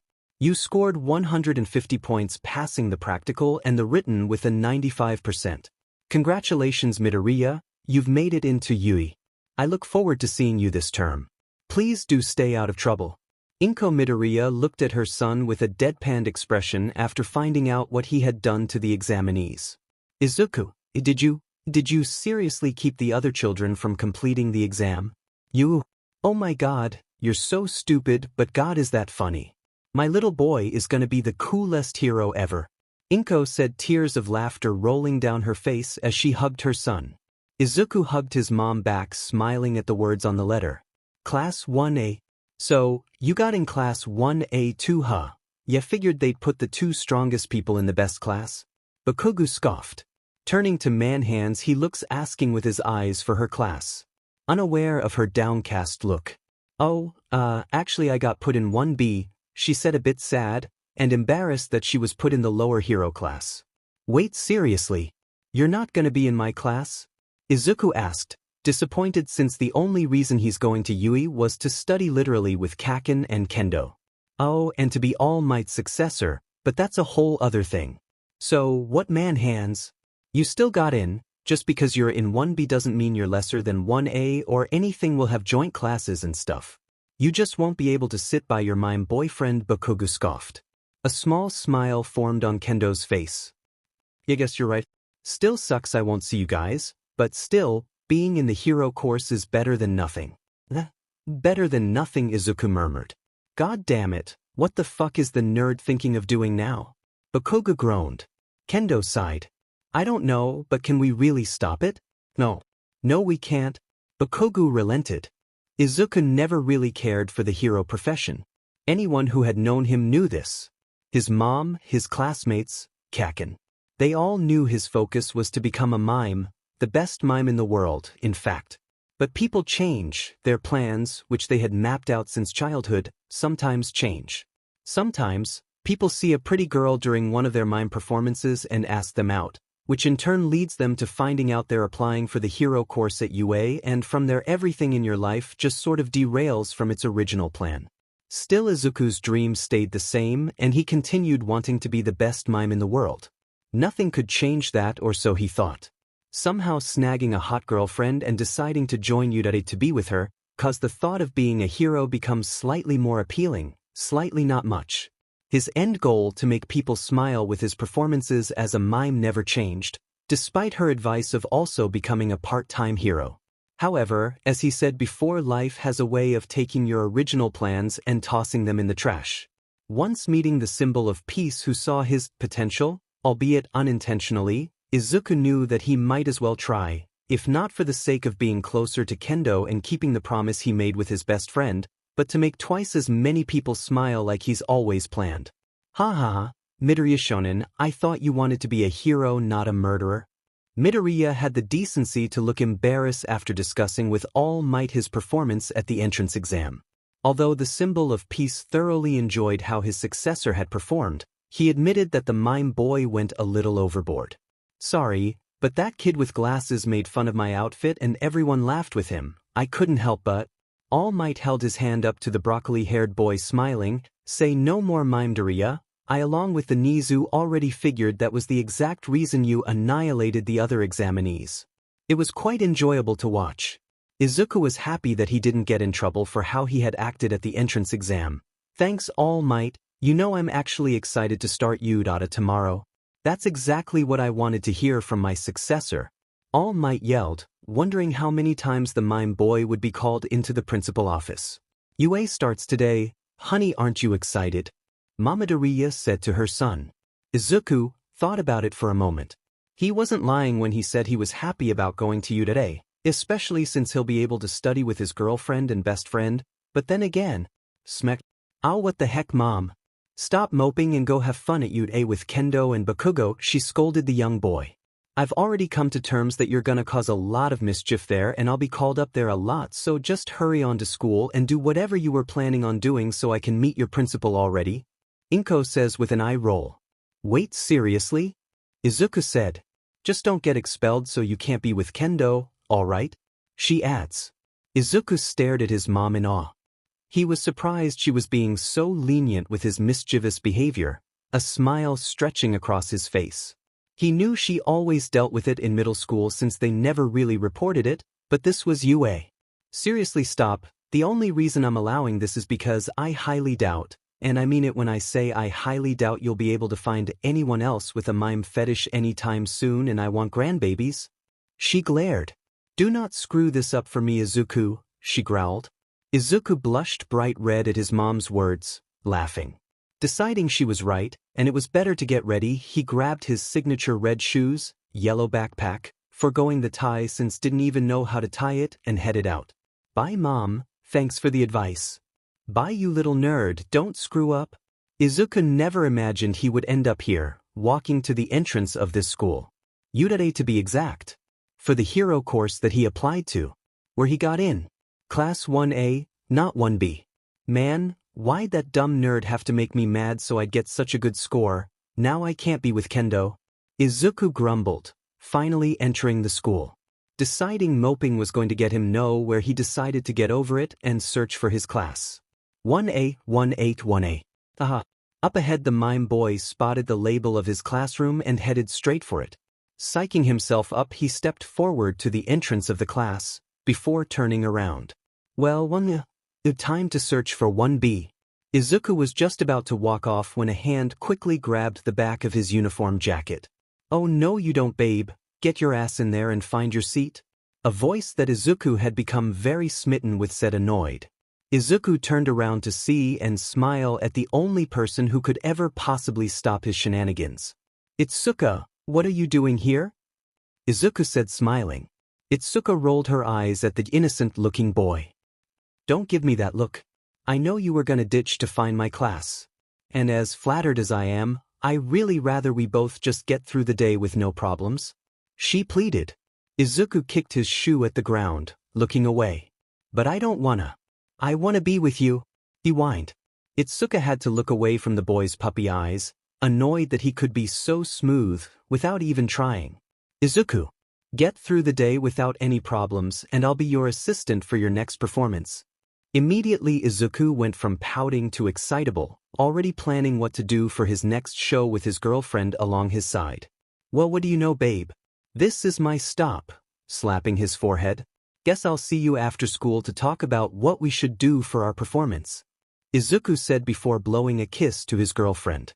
Why do I feel like I'm going to regret those words? Itsuka mumbled, walking towards her class. Once the doors opened, Izuku was met with the blue-haired boy, who made fun of his mime costume, and Kaken arguing. Izuku smirked. Heh, and Kendo thought I was gonna be trouble. Who are you to boss me around? The blonde yelled. My name is Ida Tenya. I'm from Somei Private Academy. The boy explained. An elite, huh? I'll have fun blowing you to a crisp. The blonde yelled. Is that really how you talk to your fellow classmates? Ida yelled. Yo Kaken. Izuku said, garnering the attention of numerous classmates. Many looked at Boy curiously, trying to figure out where they had seen him before, and others outright glaring at him. Of course, oblivious as he was, Izuku ignored them all, going to meet with Bakugo for a fist bump. The atmosphere surrounding them turning hostile, as he was finally recognized as the green-haired boy from the entrance exam. "Hey, you're that asshole who stopped us from doing the entrance exam," a boy with blonde hair and a lightning streak said angrily. "Indeed, you did not sparkle at all," a French boy said. Those in the class stared at the freckled-faced boy shocked. "Oh yeah, I knew your green hair looked familiar. Blocking the entrance to the mock city so you could take all the points for yourself was a real jerk thing to do. You're lucky the principal let us do a makeup exam," a girl with round cheeks complained. Izuku looked at the teens confused. "How am I the lucky one? I did the exam, so technically you're the lucky ones for being able to have a makeup. And besides, if that kid with the glasses hadn't made fun of my outfit, I wouldn't have gone all out," he said, going back to his conversation with Kaken, who began cackling at his best friend's actions. "Fucking Deku, I thought you were lying when you said all that." "Why would I lie about that, Kaken? I must say, your actions were very unprofessional of someone wanting to join the prestigious school that is Ida," Ida said with his robotic arms. "Not really," Izuku deadpanned. "If anything, it only shows how much more qualified I am to enter this school than you are." Izuku jokes. Besides, the principal seemed to think they were fine. Bakugo laughing even louder as teens who had been in his exam group stayed silent at his admission. "Yeah, so what did you guys have to do to make up for failing the regular exam?" Izuku asked. "We had to do this insane obstacle course," a girl with long earlobes seethed. "I almost didn't pass." "Sounds easy." Bakugo shrugged. Izuku stared at the girl blankly, turning back to Bakugo. "So what rank did you get?" "He's so rude." In the far back, a two-toned hair boy glared at the, in his opinion, unimpressive boy. He couldn't understand how someone so plain could have been the one to cause an entire group of students to have to retake an exam. "No matter, I'll just prove I'm stronger than him," he thought. Izuku was about to say something in response to the kids who were still complaining about their retake exam when in the corner of his eye he saw a yellow caterpillar thing creep through the door. Guys? What is that?" he asked, prompting the class, now all here, to see the thing slither further into the room. It apparently had the face of a human man, who hadn't seen sleep in forever. "It took you all 8 seconds to shut up. I want that time to lessen as we progress," the man caterpillar thing said. "My name is Aizawa Shoyuda, and I am your homeroom teacher," he said, dropping the bag to reveal a man with long hair and a black outfit, a large white scarf wrapped around his neck, along with some yellow slit goggles. He pulled out a set of tracksuits and threw them to the students. "Put these on and meet me at the training grounds in the back," Aizawa Shoyuda said. Izuku couldn't help but light up at the person in front of him, Bakugo noticing this but not bringing it up since they needed to change. "Come on nerd, we gotta change." Izuku followed wordlessly, as did the rest of the class. A few moments later and the entire class was outside. "We teachers at UA have the freedom to guide our students however we choose. So, we'll skip initiation and start off with Quirk assessment." Izuku Midoriya, as unorthodox as it was you, scored highest during the exam. "Get in the circle." The broccoli-haired walked into the circle and held the ball in his hand. "Unorthodox, he cheated," someone yelled. However, as soon as they yelled it, they shut up once seeing their homeroom glare at them. "What was your farthest throw?" Aizawa asked. Izuku shrugged, turning to Bakugo. Bakugo scoffed, shrugging back. "Don't look at me, damn nerd. I don't even remember ever seeing you at P." Aizawa didn't even try to hold back his face palm. "Why the hell did I ever accept this kid into my class?" Izuku turned to the man with a sly smile. "You know why, Eraserhead." The homeroom teacher sent his raps faster than the class could blink, but it seemed that was no problem for Izuku, who quickly mimed a wall.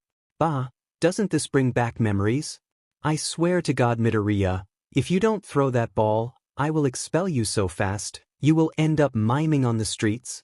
"Joke's on you, that's exactly what I've already been doing," he yelled. "Boom. Ow. Kaken, what was that for?" Izuku whined, trying to rub the pain of Bakugo's explosion from his head away. "Nerd, if you don't throw that ball right now, I will tell Kendo you're misbehaving." Before Bakugo could even finish that sentence, Izuku quickly summoned One for All and combined it with his quirk.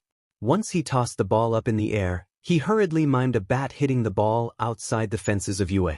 "Oh my god, Mina, I think that's Deku the Great," Kirishima whispered excitedly. "Holy crap, Kirishima, we're going to class with Deku?" Mina said just as excited. "Kero, wow, Satsuki and Samide are going to be excited about this." Tsuyu said, overhearing her classmates' conversations. "Crack. What the hell did Midoriya just do?"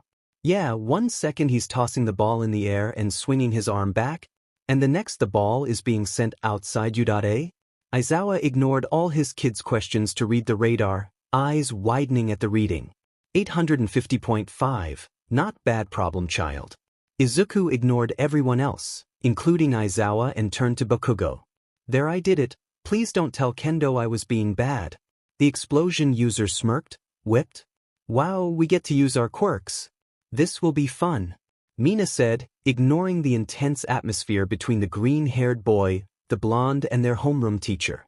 However, after speaking, she realizes it would have probably been better to keep her mouth shut from the glare she was receiving from Aizawa. "Fun, you say? How about we make it more fun? Last place gets expelled." The class gawked at this. "Izuku, you're on thin ice, so take this serious or I'll expel you regardless of ranking." "Rude. But that isn't fair," Uraraka Ochako said. "Not fair? Natural disasters, villains, and quirk-themed incidents are not fair. This is simply weeding out those who can be heroes from those who can't," he said. "Now, let's do the rest of the tests."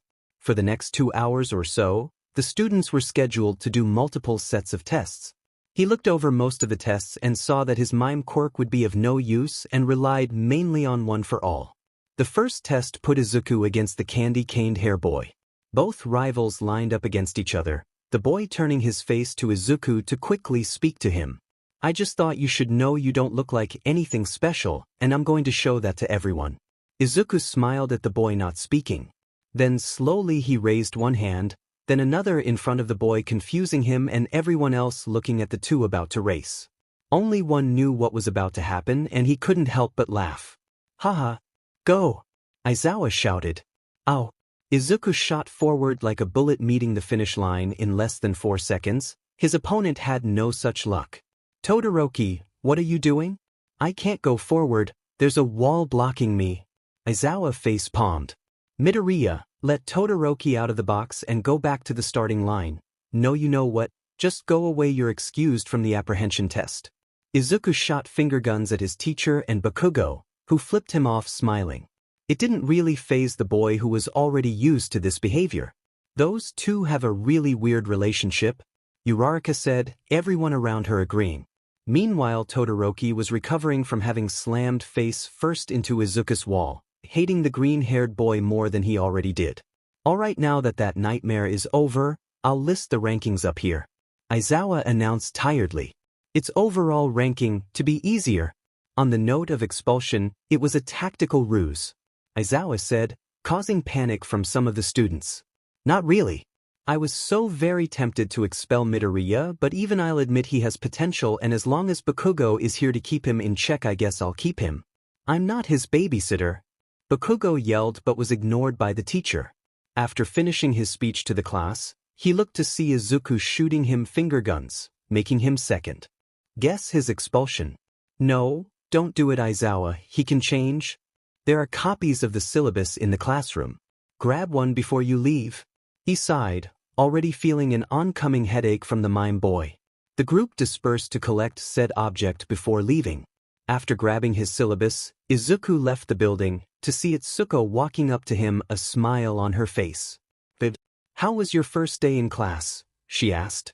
"Totally great. I was so good." "No problems at all," he said, sweat dripping down his face. Quickly grabbing his girlfriend's hand, he began dragging her out of class, away from his best friend, who he saw was coming towards the two with a smirk on his face. "Izuku, what's the hurry?" "I thought we were waiting for Bakugo," the orange-haired girl asked. "Bakugo? Who's that? Never heard of him?" He chuckled nervously, before hearing a call for him. The two turned around to see Bakugo jog up to them. "Nerd, I know you were trying to leave me because you didn't want me to tell man hands you were bad. Bakugo yelled. That's a lie, I was super good. He yelled back nervously. Why am I even dating you? Itsuka laughed, tears running down her face. So how was class, Shoyuta? Nizu asks with a smile. I'm not strong enough, Nizu, I'm just not strong enough. Shoyuta said, slipping into his sleeping bag, zipping it up. That's a bit unnerving, All Might chuckled. So, you're not gonna be my assistant? Were you good today? Izuku looked to the ground sadly. No, I wasn't. There's your answer. Itsuka replied, continuing her walk to her family's dojo. Izuku glared at Bakugo for having put him in this situation. One of the benefits, he thought, of not being in the same class with Itsuka was that she would never learn of his shenanigans. Why couldn't Kaken be in 1B? What was that fucker? Izuku turned his head to the blonde and stuck his tongue out. You heard me, Kaken. You cost me a hot assistant, I'll remember that. Bakugo clicked his tongue at the mime, turning away. Kendo on the other hand was too busy covering her red face after being called hot by her boyfriend. He's so troublesome but so adorable. He's gonna be the death of me, she groaned, waving goodbye to the two boys who seemed to be in their own world arguing. Hey honey, how was your day? The dojo master/father asked. Kendo smiled at her father as she entered the dojo, then shook her head. Ah, Mime caused that much trouble, huh? The dojo master watched as his only daughter fell to the floor tiredly. That much and so much more, Dad, but I can't find it in my heart to actually get angry at him for being such a troublemaker. The dojo dad couldn't help but laugh at his daughter who looked tired from having to deal with her boyfriend's antics. That's 'cause you love the weird mime boy. You know, you remind me of when I was dating your mom back when we were in high school. Kendo watched as a nostalgia look appeared on her father's face, his words shocking her. So, you had to keep mom out of trouble too? Nah, she usually ended up convincing me into helping her with her damn escapades so we would both end up in trouble, the man cackled. There was really no use in even trying to stop her. Kendo face-bombed at this information. So, I get my weird taste in guys from you? Hey now, your mom wasn't a damn mime, she was a normal girl alright. Her father defended. She just happened to also be a troublemaker. You're the one with a mime fetish, he yelled. Okay, I've had enough with everyone calling it a mime fetish. If anything, it's a kink or a turn-on. Kendo stated, jumping to her feet. It wasn't until she had finished speaking that she had realized what she said to her father. Can we forget I ever said that? Kendo whispered, hands covering her mouth. I wish I could, but I don't think I'll ever be able to, Kenta said, red-faced. Itsuka nodded slowly, slinking off to her room where she was hoping she could hide away until she was old enough to move out. My little Itsuka has been tainted by my meat, Kenta cried. It was someone clearing their throat which had finally garnered the older man's attention. Wow, sensei, we were just joking when we said Kendo had a thing for mimes, Ikari says, embarrassed. Huh, so Kendo has a mime kink? Man, you think you know someone? Jean mumbles, heavily blushing. The next morning went nothing how Izuku expected it to go. Let him explain. Instead of him picking up his girlfriend, grabbing a quick bite to eat, then heading to the train station where they would then head to school, he was currently being chased by 20 brown/black belt students from Kendo's dojo. From what he could hear, they were trying to fight him for tainting Itsuka and ruining her pure soul. How did I taint her? I don't remember doing anything bad to her. I mean, there was last week when we were alone at my place, but if anything, she tainted. We can hear you, Mime, Jean yelled, parkouring off a dumpster and flying towards Izuku. Now Izuku knew he could easily mime a wall and escape the angry karate teens, but as a student of you, he could no longer break Quirk laws and... Psyche! You'll never catch me alive. Miming a wall, the older girl crashed and fell into the other students. Looking back to see his wall worked flawlessly, he summoned one for all and ran from the rest, apologizing as he trapped them in a box to ensure they were unable to follow him. Why did we think we actually stood a chance against that kid? Ikari groaned. What are you talking about? I knew we were going to fail from the start. I just wanted to get out of training from sensei today, Rika grins. Those still trapped in the box flipped the bird at the smiling boy. When Itsuka ran past her friends, trying to catch up to her boyfriend, embarrassed, go to school already. The dojo students looked at each other before scrambling away. Oh crap! Izuku had just arrived at school 5 minutes before it was to start with Itsuka by his side. He had stopped long enough for the big fist user to catch up and apologize for what her dad had sent Jean and the others to do. However, when he asked why, she merely blushed and said not to worry about it.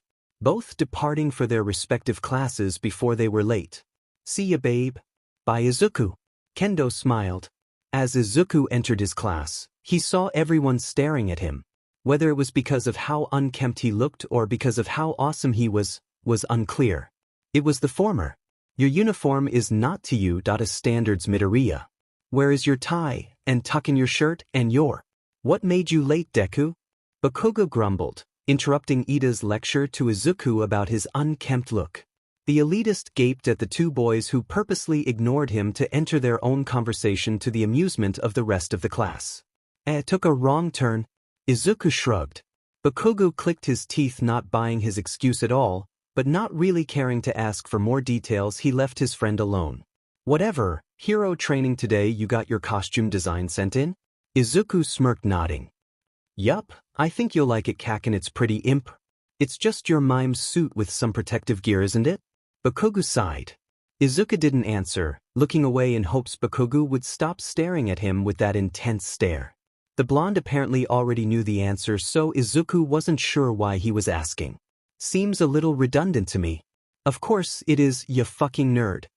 He shook his head. Can't even get away from your nerdiness at school.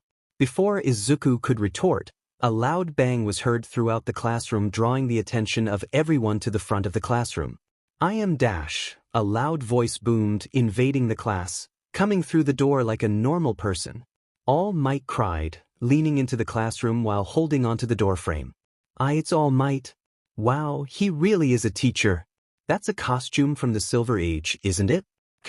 Izuku smiled at the arrival of his mentor. Seeing the smiling faces of his classmates as they saw the symbol of peace was exciting, as it gave him a glimpse of what he would soon be experiencing as a hero. Hello, my young pupils, All Might said, finally halting his jilted march when he was behind the podium. I will be your teacher for Foundational Hero Studies, where you will learn the basics of being a hero. This will be an everyday class, unaffected by your other classes' rotations. Now let's get right into it. All Might shouted, flipping a card around to display the activity they would be doing today. This is our assignment for today, All Might said, holding a card. Combat training. The class cheered, excited at the prospect of being able to do something so active on only the second day. Even Izuku, who was skeptical about heroing, was excited about doing something so hands-on so early. And to add on to that, here are your suits, All Might cried, pointing towards a section of the classroom wall which had 4 gray stripes on it. Slowly, the panels rolled out of the wall, revealing tall racks with cases numbered 1 through 20. Your hero costumes, which were made based on your Quirk registrations and the requests you sent in before classes began. Now, get changed and meet me in ground beta. All Might left the room, laughing boisterously the whole way. Izuku and Bakugo both looked at each other with a devilish gleam in their eye. Both ran to the changing rooms to put on their suits. All those in the classroom whom were left behind looked on worriedly. Anybody else feel a little worried? Zero chuckled hesitantly. The class was indeed worried. Finally getting over seeing the 2 troublemakers of the class rush out of the room, the rest of the class had grabbed their case and went to the locker room, both boys and girls changing as fast as they could so the lesson could get started and they could see everyone else's costume. In the boys' locker room, Izuku had just finished applying his face paint and begun painting his signature black diamonds to his cheeks. At the sound of someone calling his name, he looked away from the mirror in the locker room, staring blankly at who called him. Yo, Midoriya, what are you doing? Kaminari asked. This call-out was enough to draw the attention of all the other boys who were now also interested in what Izuku Midoriya was doing. They saw he was already dressed in some weird black and white outfit, but now it seemed as though he was applying makeup on his face. Yeah, why are you putting makeup on? Bujiro asked. Izuku shook his head, pointing to Bakugo to clarify what exactly he was applying to his face. The boys looking more confused every minute. Izuku stayed quiet. Face paint, dumbass, not makeup. Get it right? Bakugo scoffed. But why is he wearing it now? It was Shiro who asked this time, wondering if perhaps him asking would cause Midoriya to answer. It didn't. Instead, Izuku stood staring at them, pointing at his face paint and then his half-finished diamonds. At seeing the guy's confused face, Izuku rolls his eyes and points to Bakugo. They then look to the explosive user. Bakugo scoffs again, answering, "He's a fucking mime, duh," before walking away while adjusting his gauntlets. The three boys were even more confused than before they asked their questions, unlike a red-haired classmate who was beaming with joy at seeing the boy in front of him. "Are you kidding me? He's not just any mime, he's Deku the Great," Kirishima shouted. "I can't believe I'm going to school with the Deku the Great." Bakugo showed surprise at someone knowing who Izuku was, while Izuku's eyes were brimming with happy tears towards being recognized. This must be what pro heroes feel like at being recognized. "Oh man, it is such an honor to meet you. I hung up our picture we took, you know. Mina and I still haven't figured out how you were able to take our picture, but we still enjoyed it, you know." Izuku shot a thumbs up before finishing his makeup and leading the red hair boy outside. Readily listening to his classmate tell him about all the secret shows he's gone to, witnessing his amazing performances. Each compliment making Izuku's heart burst with pride of having such a dedicated fan. Shitty hair stopped boosting Deku's ego. Bakugo ranted from behind the two. Was anyone gonna tell me Deku the Great was our classmate, or was I gonna have to find that out myself? Who the hell is Deku the Great, and how do you know about him, Mineta? Shiro says, confused. He's the luckiest mime bastard ever.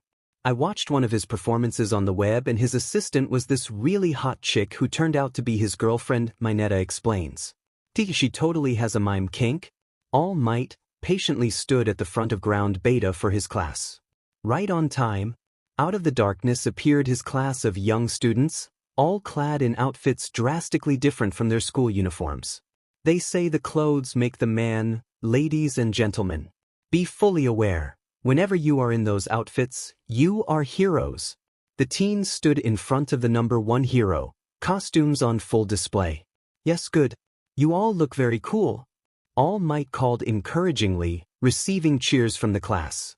Now, shall we begin, your zygotes?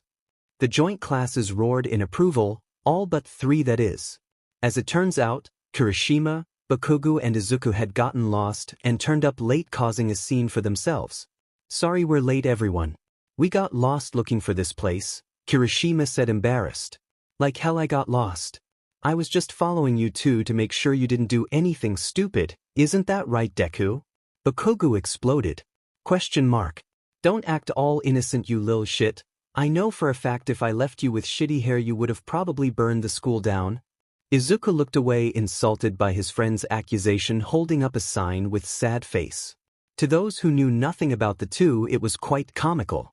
All Might ignored Bakugo's outburst to address what really drew his attention to the trio. Midoriya Shonen, are you sure you got the right costume?" Izuku looked himself up and down before nodding, shooting his best showman smile to the pro.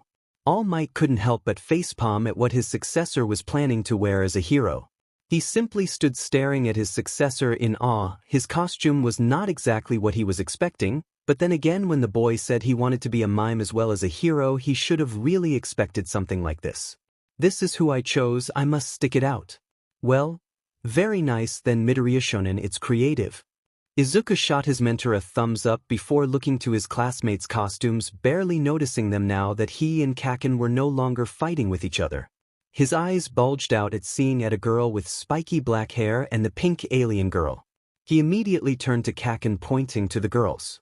Bakugo looked to the group of girls, confused. "Yeah, what of it?" Izuku looked affronted before waving at his body, then there's looking properly scandalized. "Deku, if you can't handle looking at a half-naked chick and a pink chick with skin-tight clothes, then how are you gonna handle your girlfriend in her outfit?"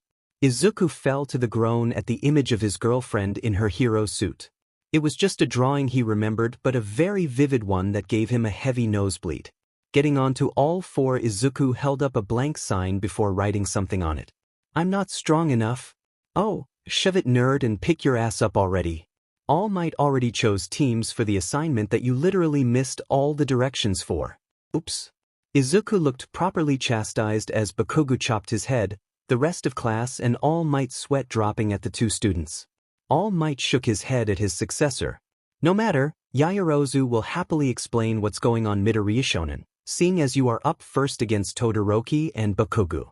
Izuku looked around shocked, pointing to himself, then the girl and the two boys walking towards the abandoned building. Damn nerd, I told you pay attention, didn't I? I'm gonna kick your ass now? ? Izuku turned to the barely dressed girl with scared eyes. However, not because he was going up against Todoroki and Bakugo, he knew he could easily take them on, but because he had no idea what they were supposed to do, and he was next to a pretty girl who was barely dressed. He was extremely nervous right now. He may be in his mime persona, but that didn't mean he wasn't nervous about his first hero assignment. Momo Yaoyorozu came here on recommendations, with a very strong quirk if she said so herself. So, she thought when she was given the assignment to battle 2-on-2, heroes versus villains, it would be easy. However, that would be if she was given a competent partner. Looking at the boy next to her in a mime outfit pulling signs out of nowhere, she was sure she might have little to no chance of winning. Midoriya-san, seeing as you were not paying attention, it has turned to me to tell you what our objective is. The boy stared her, nodding. Good, she thought, at least he listens. We are the heroes. We need to capture the bomb or subdue the villains within a 15-minute time frame before the villains stop and capture us. Izuku cupped his chin, nodding, shooting a thumbs up. Seeing as we are partners, I find it pertinent that we communicate and make a plan, don't you think?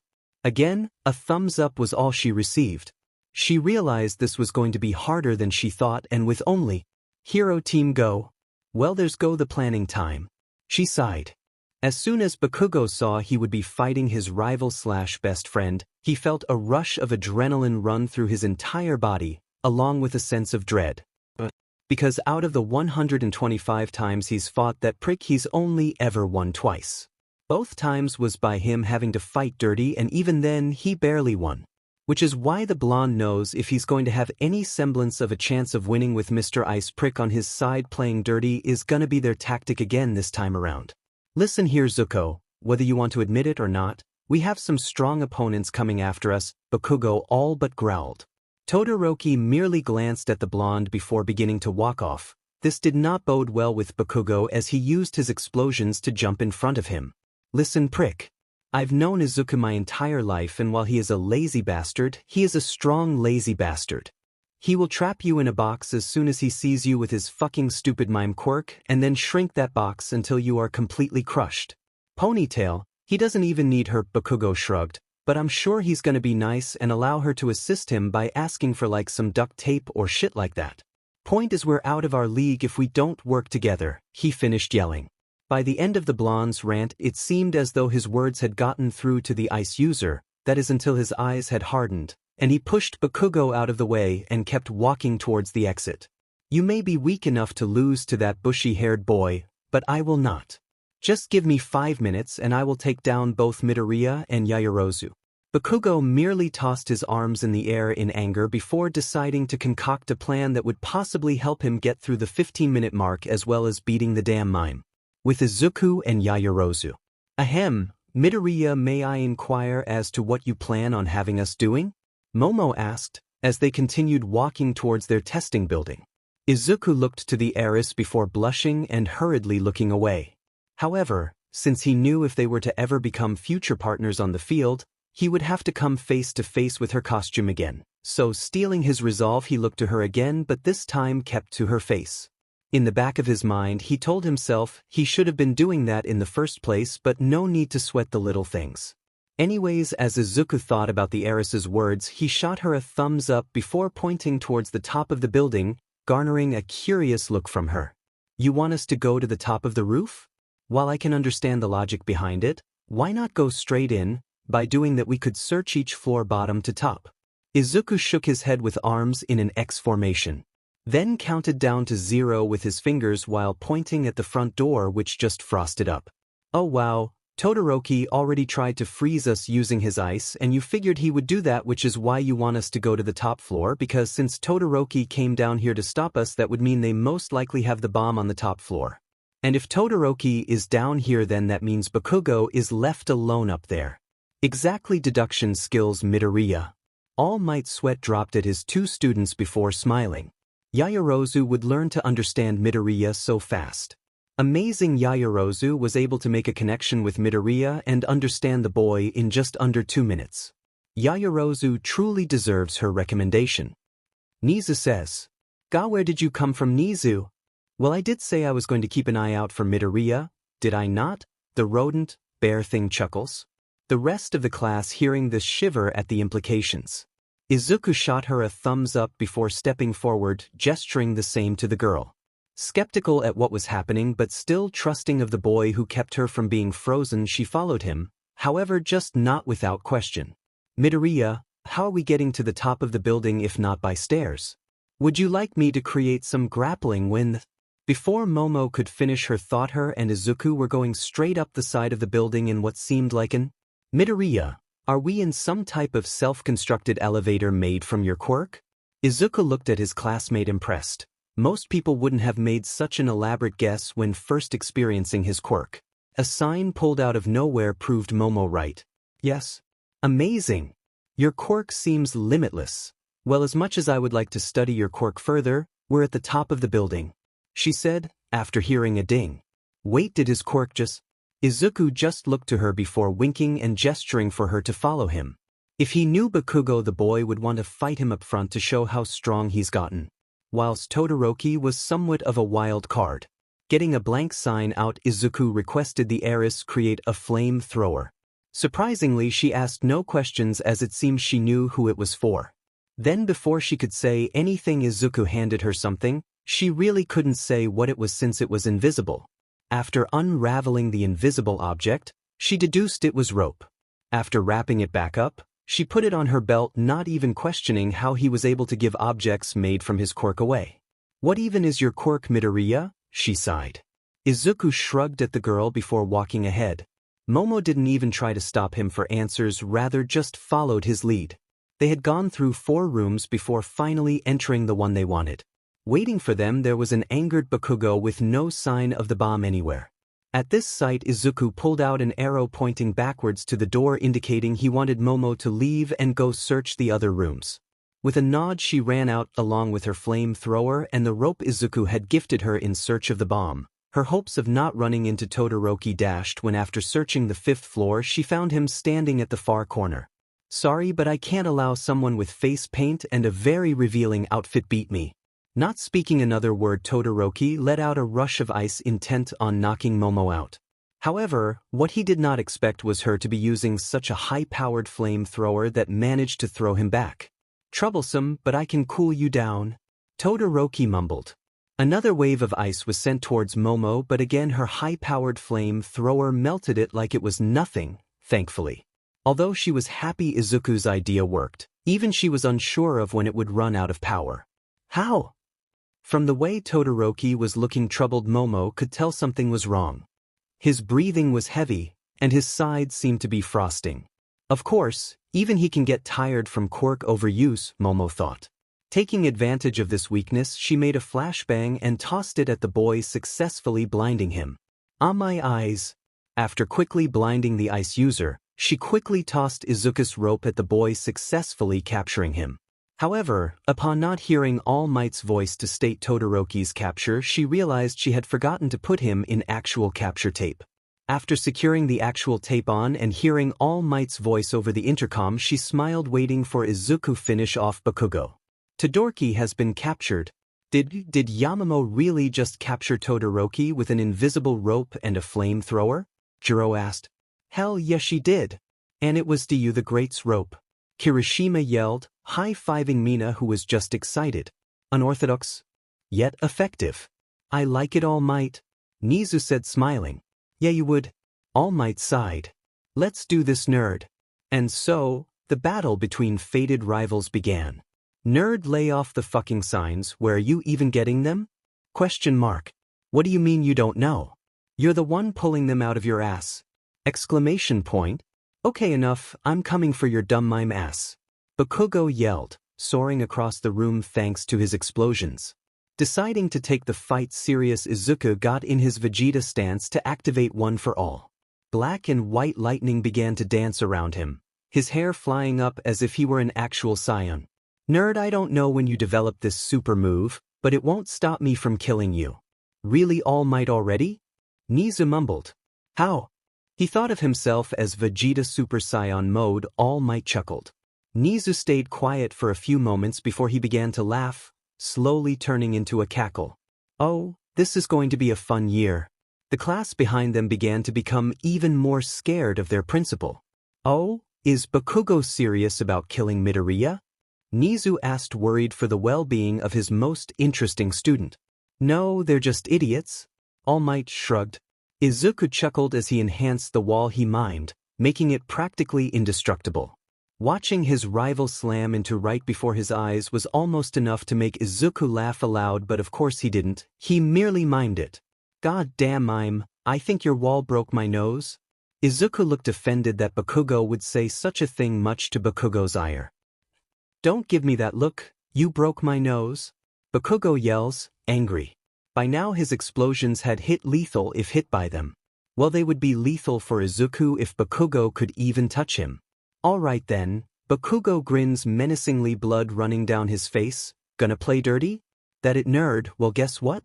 I can play dirty, the aggravated blonde yells. Should we stop this, All Might, sir? Zero says, the menacing looks on his classmates' eyes mixed with his bloody face creeping him out.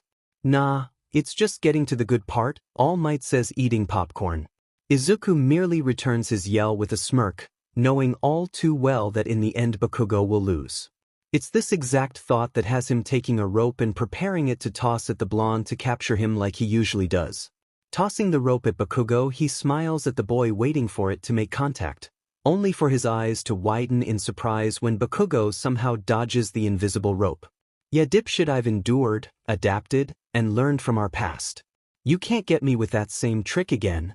Izuku stares at Bakugo in awe, only one thought running through his mind: he dodged invisible fucking rope, before the other one shouts at him, shooting explosions at him.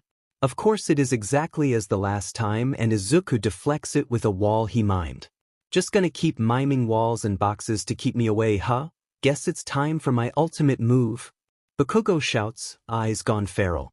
Izuku begins to eye his friend a bit warily, wondering what the boy could mean by that. His heart stopping when he sees his friend holding a picture only meant for Kendo's eyes. No. Oh yes. You see, you may have thought when you took this picture of yourself in your All Might boxers trying to flex while still wearing your mime face paint that no one was looking, but as it turns out your mom caught you, and found what you were doing so funny that she couldn't help but take a pic to show to my mom, who in turn showed me. Bakugo cackled. Slowly Izuku fell to his knees. The embarrassment of what he had done for his girlfriend getting around to others weakened his resolve to fight. He was too worried that Bakugo might show it to his classmates and ruin his reputation as Deku the Mime. Exclamation point. That's what does him in. All Might deadpans. Oh my, I am loving your class more and more, All Might. Nizu laughs. All Might, why is Bakugo showing Izuku a piece of paper and laughing like a madman while Izuku slowly falls to the ground? Kaminari asks. As it turns out, the camera was turned at just the right angle for the class to miss what exactly Bakugo seems to be holding in his hand. Well, Kaminari, sometimes when fighting a villain, you'll find they use underhanded methods to defeat you, and right now is proof of that. Finally, I win. Bakugo cries before shoving an explosive hand at his friend's face, blowing him to the other side of the wall. Silently screaming, Izuku falls flat on his face, too weak to get up. No hope of winning against Bakugo while he has that picture. Did Deku just really get slammed into that wall by Bakugo's explosion and still mime a scream? Mina asks. Yes, young Ishido, yes he did. All Might sighs. Ho how? I don't know, young Ishido. All Might all but sighs again. After Momo finished her fight with Todoroki, she figured there was no reason to stay with the ice user and went back to help her partner, who she figured already captured Bakugo. Little did she know her arrival would be the key to winning the battle. As she headed up towards the room where she last saw Bakugo and Midoriya, she nearly tripped over her own feet at hearing the words of her classmate from outside the room. She held back her laughter at hearing about Midoriya sending such a lewd picture to his girlfriend, knowing that at this moment the element of surprise would prove who was victorious this round. Izuku still laid on the floor powerless against Bakugo, who was still monologuing like a true villain. This day felt momentous and he couldn't help but brag a bit. "I'm a fucking villain, I did what I needed to win," he grinned, walking up to the defenseless nerd. Preparing to tie up the nerd, feeling a sense of victory at getting another win over Deku even if his methods were a bit underhanded. "And I am a hero who will not let you hurt my partner," Momo yelled, figuring right then was the perfect time to show herself. Never let it be said Momo Yaoyorozu did not know how to get into character. Throwing a smoke bomb in the room to distract Bakugo, she ran towards Midoriya, helping him up and snapping out of his stupor. "Midoriya, snap out of it, we still need to capture Bakugo so we can find the bomb to win the assignment." "Da fuck? You telling me Mr. Freeze couldn't even take you down?" he growled, trying to wave away the smoke. "Grr, told that extra he was gonna fail?" "Ms. Yaoyorozu is quite the actress," Nizu smiled. "What a heroic entrance," All Might shouted. Seeing that his partner had found him and helped him up, Izuku took the initiative to at least meet her halfway and forget about the embarrassing picture Bakugo currently held over him. Shooting a thumbs up to Yaoyorozu, Izuku unravels his trusty rope, waiting for the perfect moment to throw it at Bakugo. That moment arises when the smoke clears and Bakugo shoots towards the mime again, ignoring the warning bells in his head that are telling him the two heroes not moving away from him is a trap. As it turns out, the angry blonde proves correct as he ends up slamming into one of Deku's walls, falling flat on his back disoriented. Slowly trying to get his wits back together in time to take down the nerd and his partner, he feels tape wrapping around him and his good friend claustrophobia start to hit him. "Fucker trapped me in a box," he sighed. "Bakugo has been captured, the heroes win. Grr, you win this type, you mime bastard, but next time I swear." Bakugo all but growls after he finally gets over being confined in the small box. Izuku smiles back at the blonde before sticking his tongue out, immediately sucking it back in when he remembers the picture his friend has. Exclamation point. "Oh, you just remembered, did you? Yeah, don't worry nerd, I'll be saving that pic for a rainy day." "Haha. Alright then, now that we have our two teams here, why don't we decide who the MVP for this round is?" All Might announces. Looking around, he sees no one raising their hand but the only person who can't technically speak. Of all people, seriously? He really didn't want to choose him, even if the little nerd was his protege, but given he was the only one holding his hand up and was jumping up and down trying to grab his attention, All Might figures he had no choice. "Nerd, settle the fuck down, you're the only one holding your hand up, he's gonna choose you for Christ's sake." Bakugo shouted, trying to hold Midoriya down but failing horribly as the boy trapped him in a box. "You asshole, let me out of here. I'm gonna kill you, you little prick." Pounding on the box, Bakugo eventually gave up as he began to run out of breath. "Fuck you bastard." Slinking to the floor in the box tiredly, All Might and Nizu stared at each other before deciding to move on.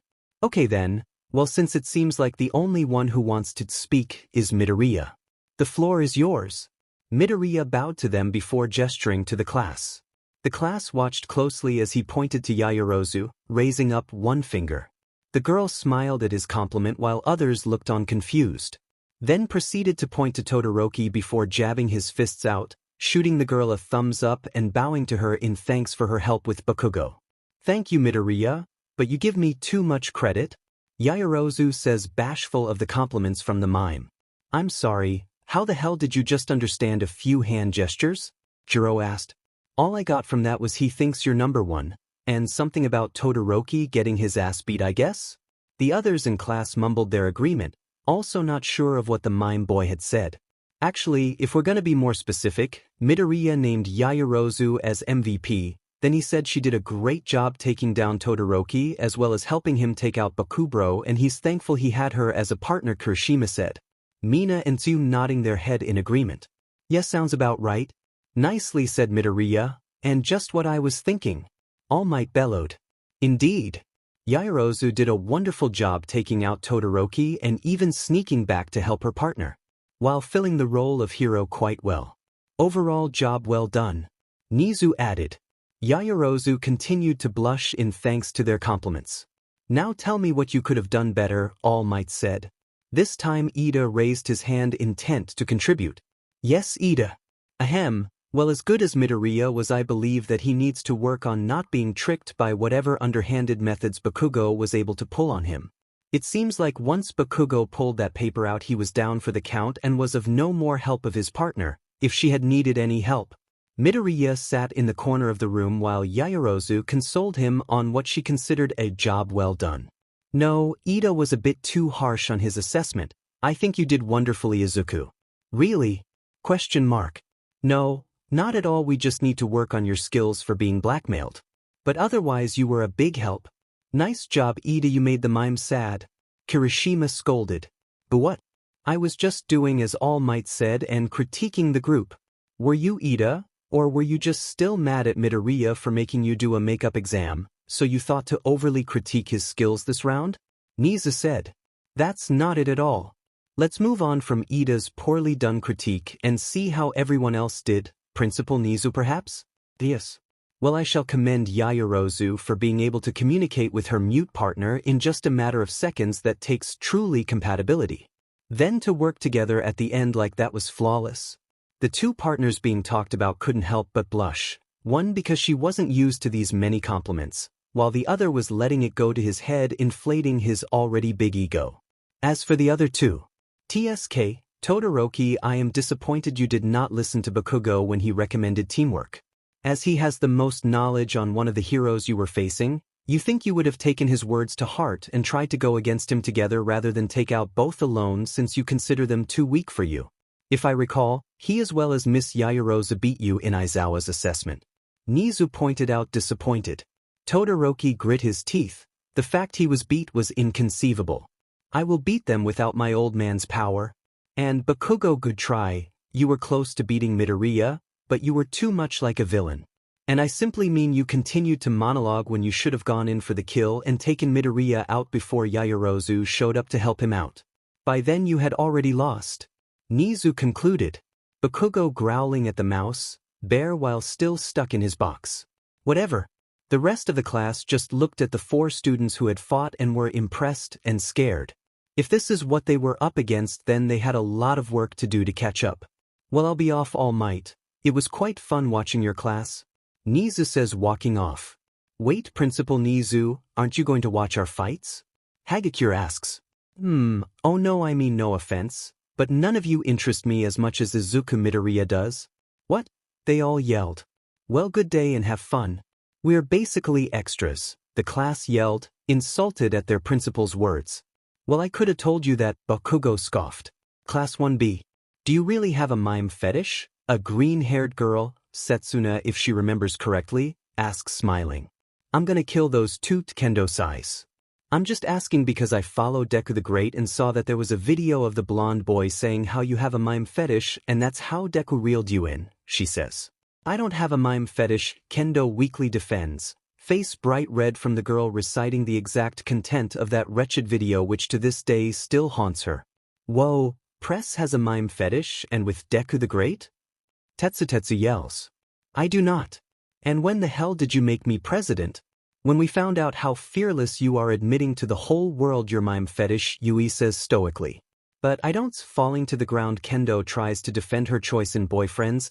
I don't have a mime fetish, he's just really nice and cute and funny, and yeah, I do like the mime makeup, but that's not relevant to why I'm dating him.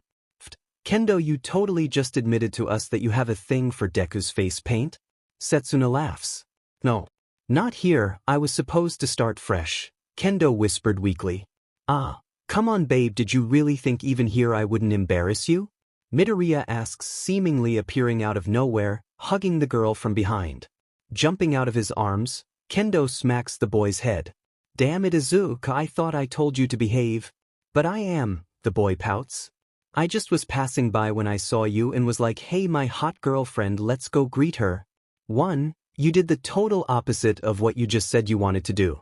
And 2. Sneaking up on me and admitting to embarrassing me isn't behaving.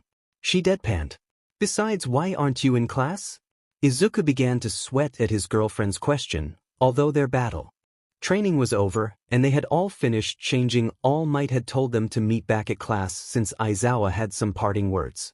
Oh well, you know, we got let out so cough, and then I just figured ahem, and that's how I ended up here. Izuku, you can't be serious. Kendo deadpanned. The entirety of 1B looked at the greenette and his girlfriend, most in disbelief at his crappy excuse of how he ended up in their class. He literally ditched class, didn't he? Away's deadpanned. Indeed, he is a sinner that will be purged to the greatest depths of hell. Ibra recited, a light shining upon her. Well, damn, Shiozaki, he ditched class, not murder your mother. Kamakiri says. Izuku Midoriya. Aizawa yelled as he stormed into 1B. Ah, well babe, it seems our wonderful time together must be cut short, Izuku says before blowing a kiss to his girlfriend and jumping out their class window. Come here, the pro yells, tossing his capture gear at the boy only for it to get deflected by an invisible wall left behind. Catch me if you can. Izuku yells, his laughter echoing even after he disappears outside, leaving behind an entire class speechless and one girlfriend pissed. That kid will be the death of me, Aizawa growls before turning to Kendo. Why couldn't you be in my class? I'm not sure, sir. I thought teachers chose students.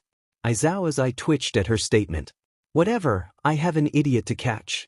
How was school today, honey? I'm surprised you didn't walk home with Kendo. Oh well, you know we like our space sometimes and… You misbehaved and now you're scared to see her, aren't you? I'm so scared, Mom, Izuku says, hugging his mother apron. Oh gosh, you are just like your father, my little wimp, Inko laughs.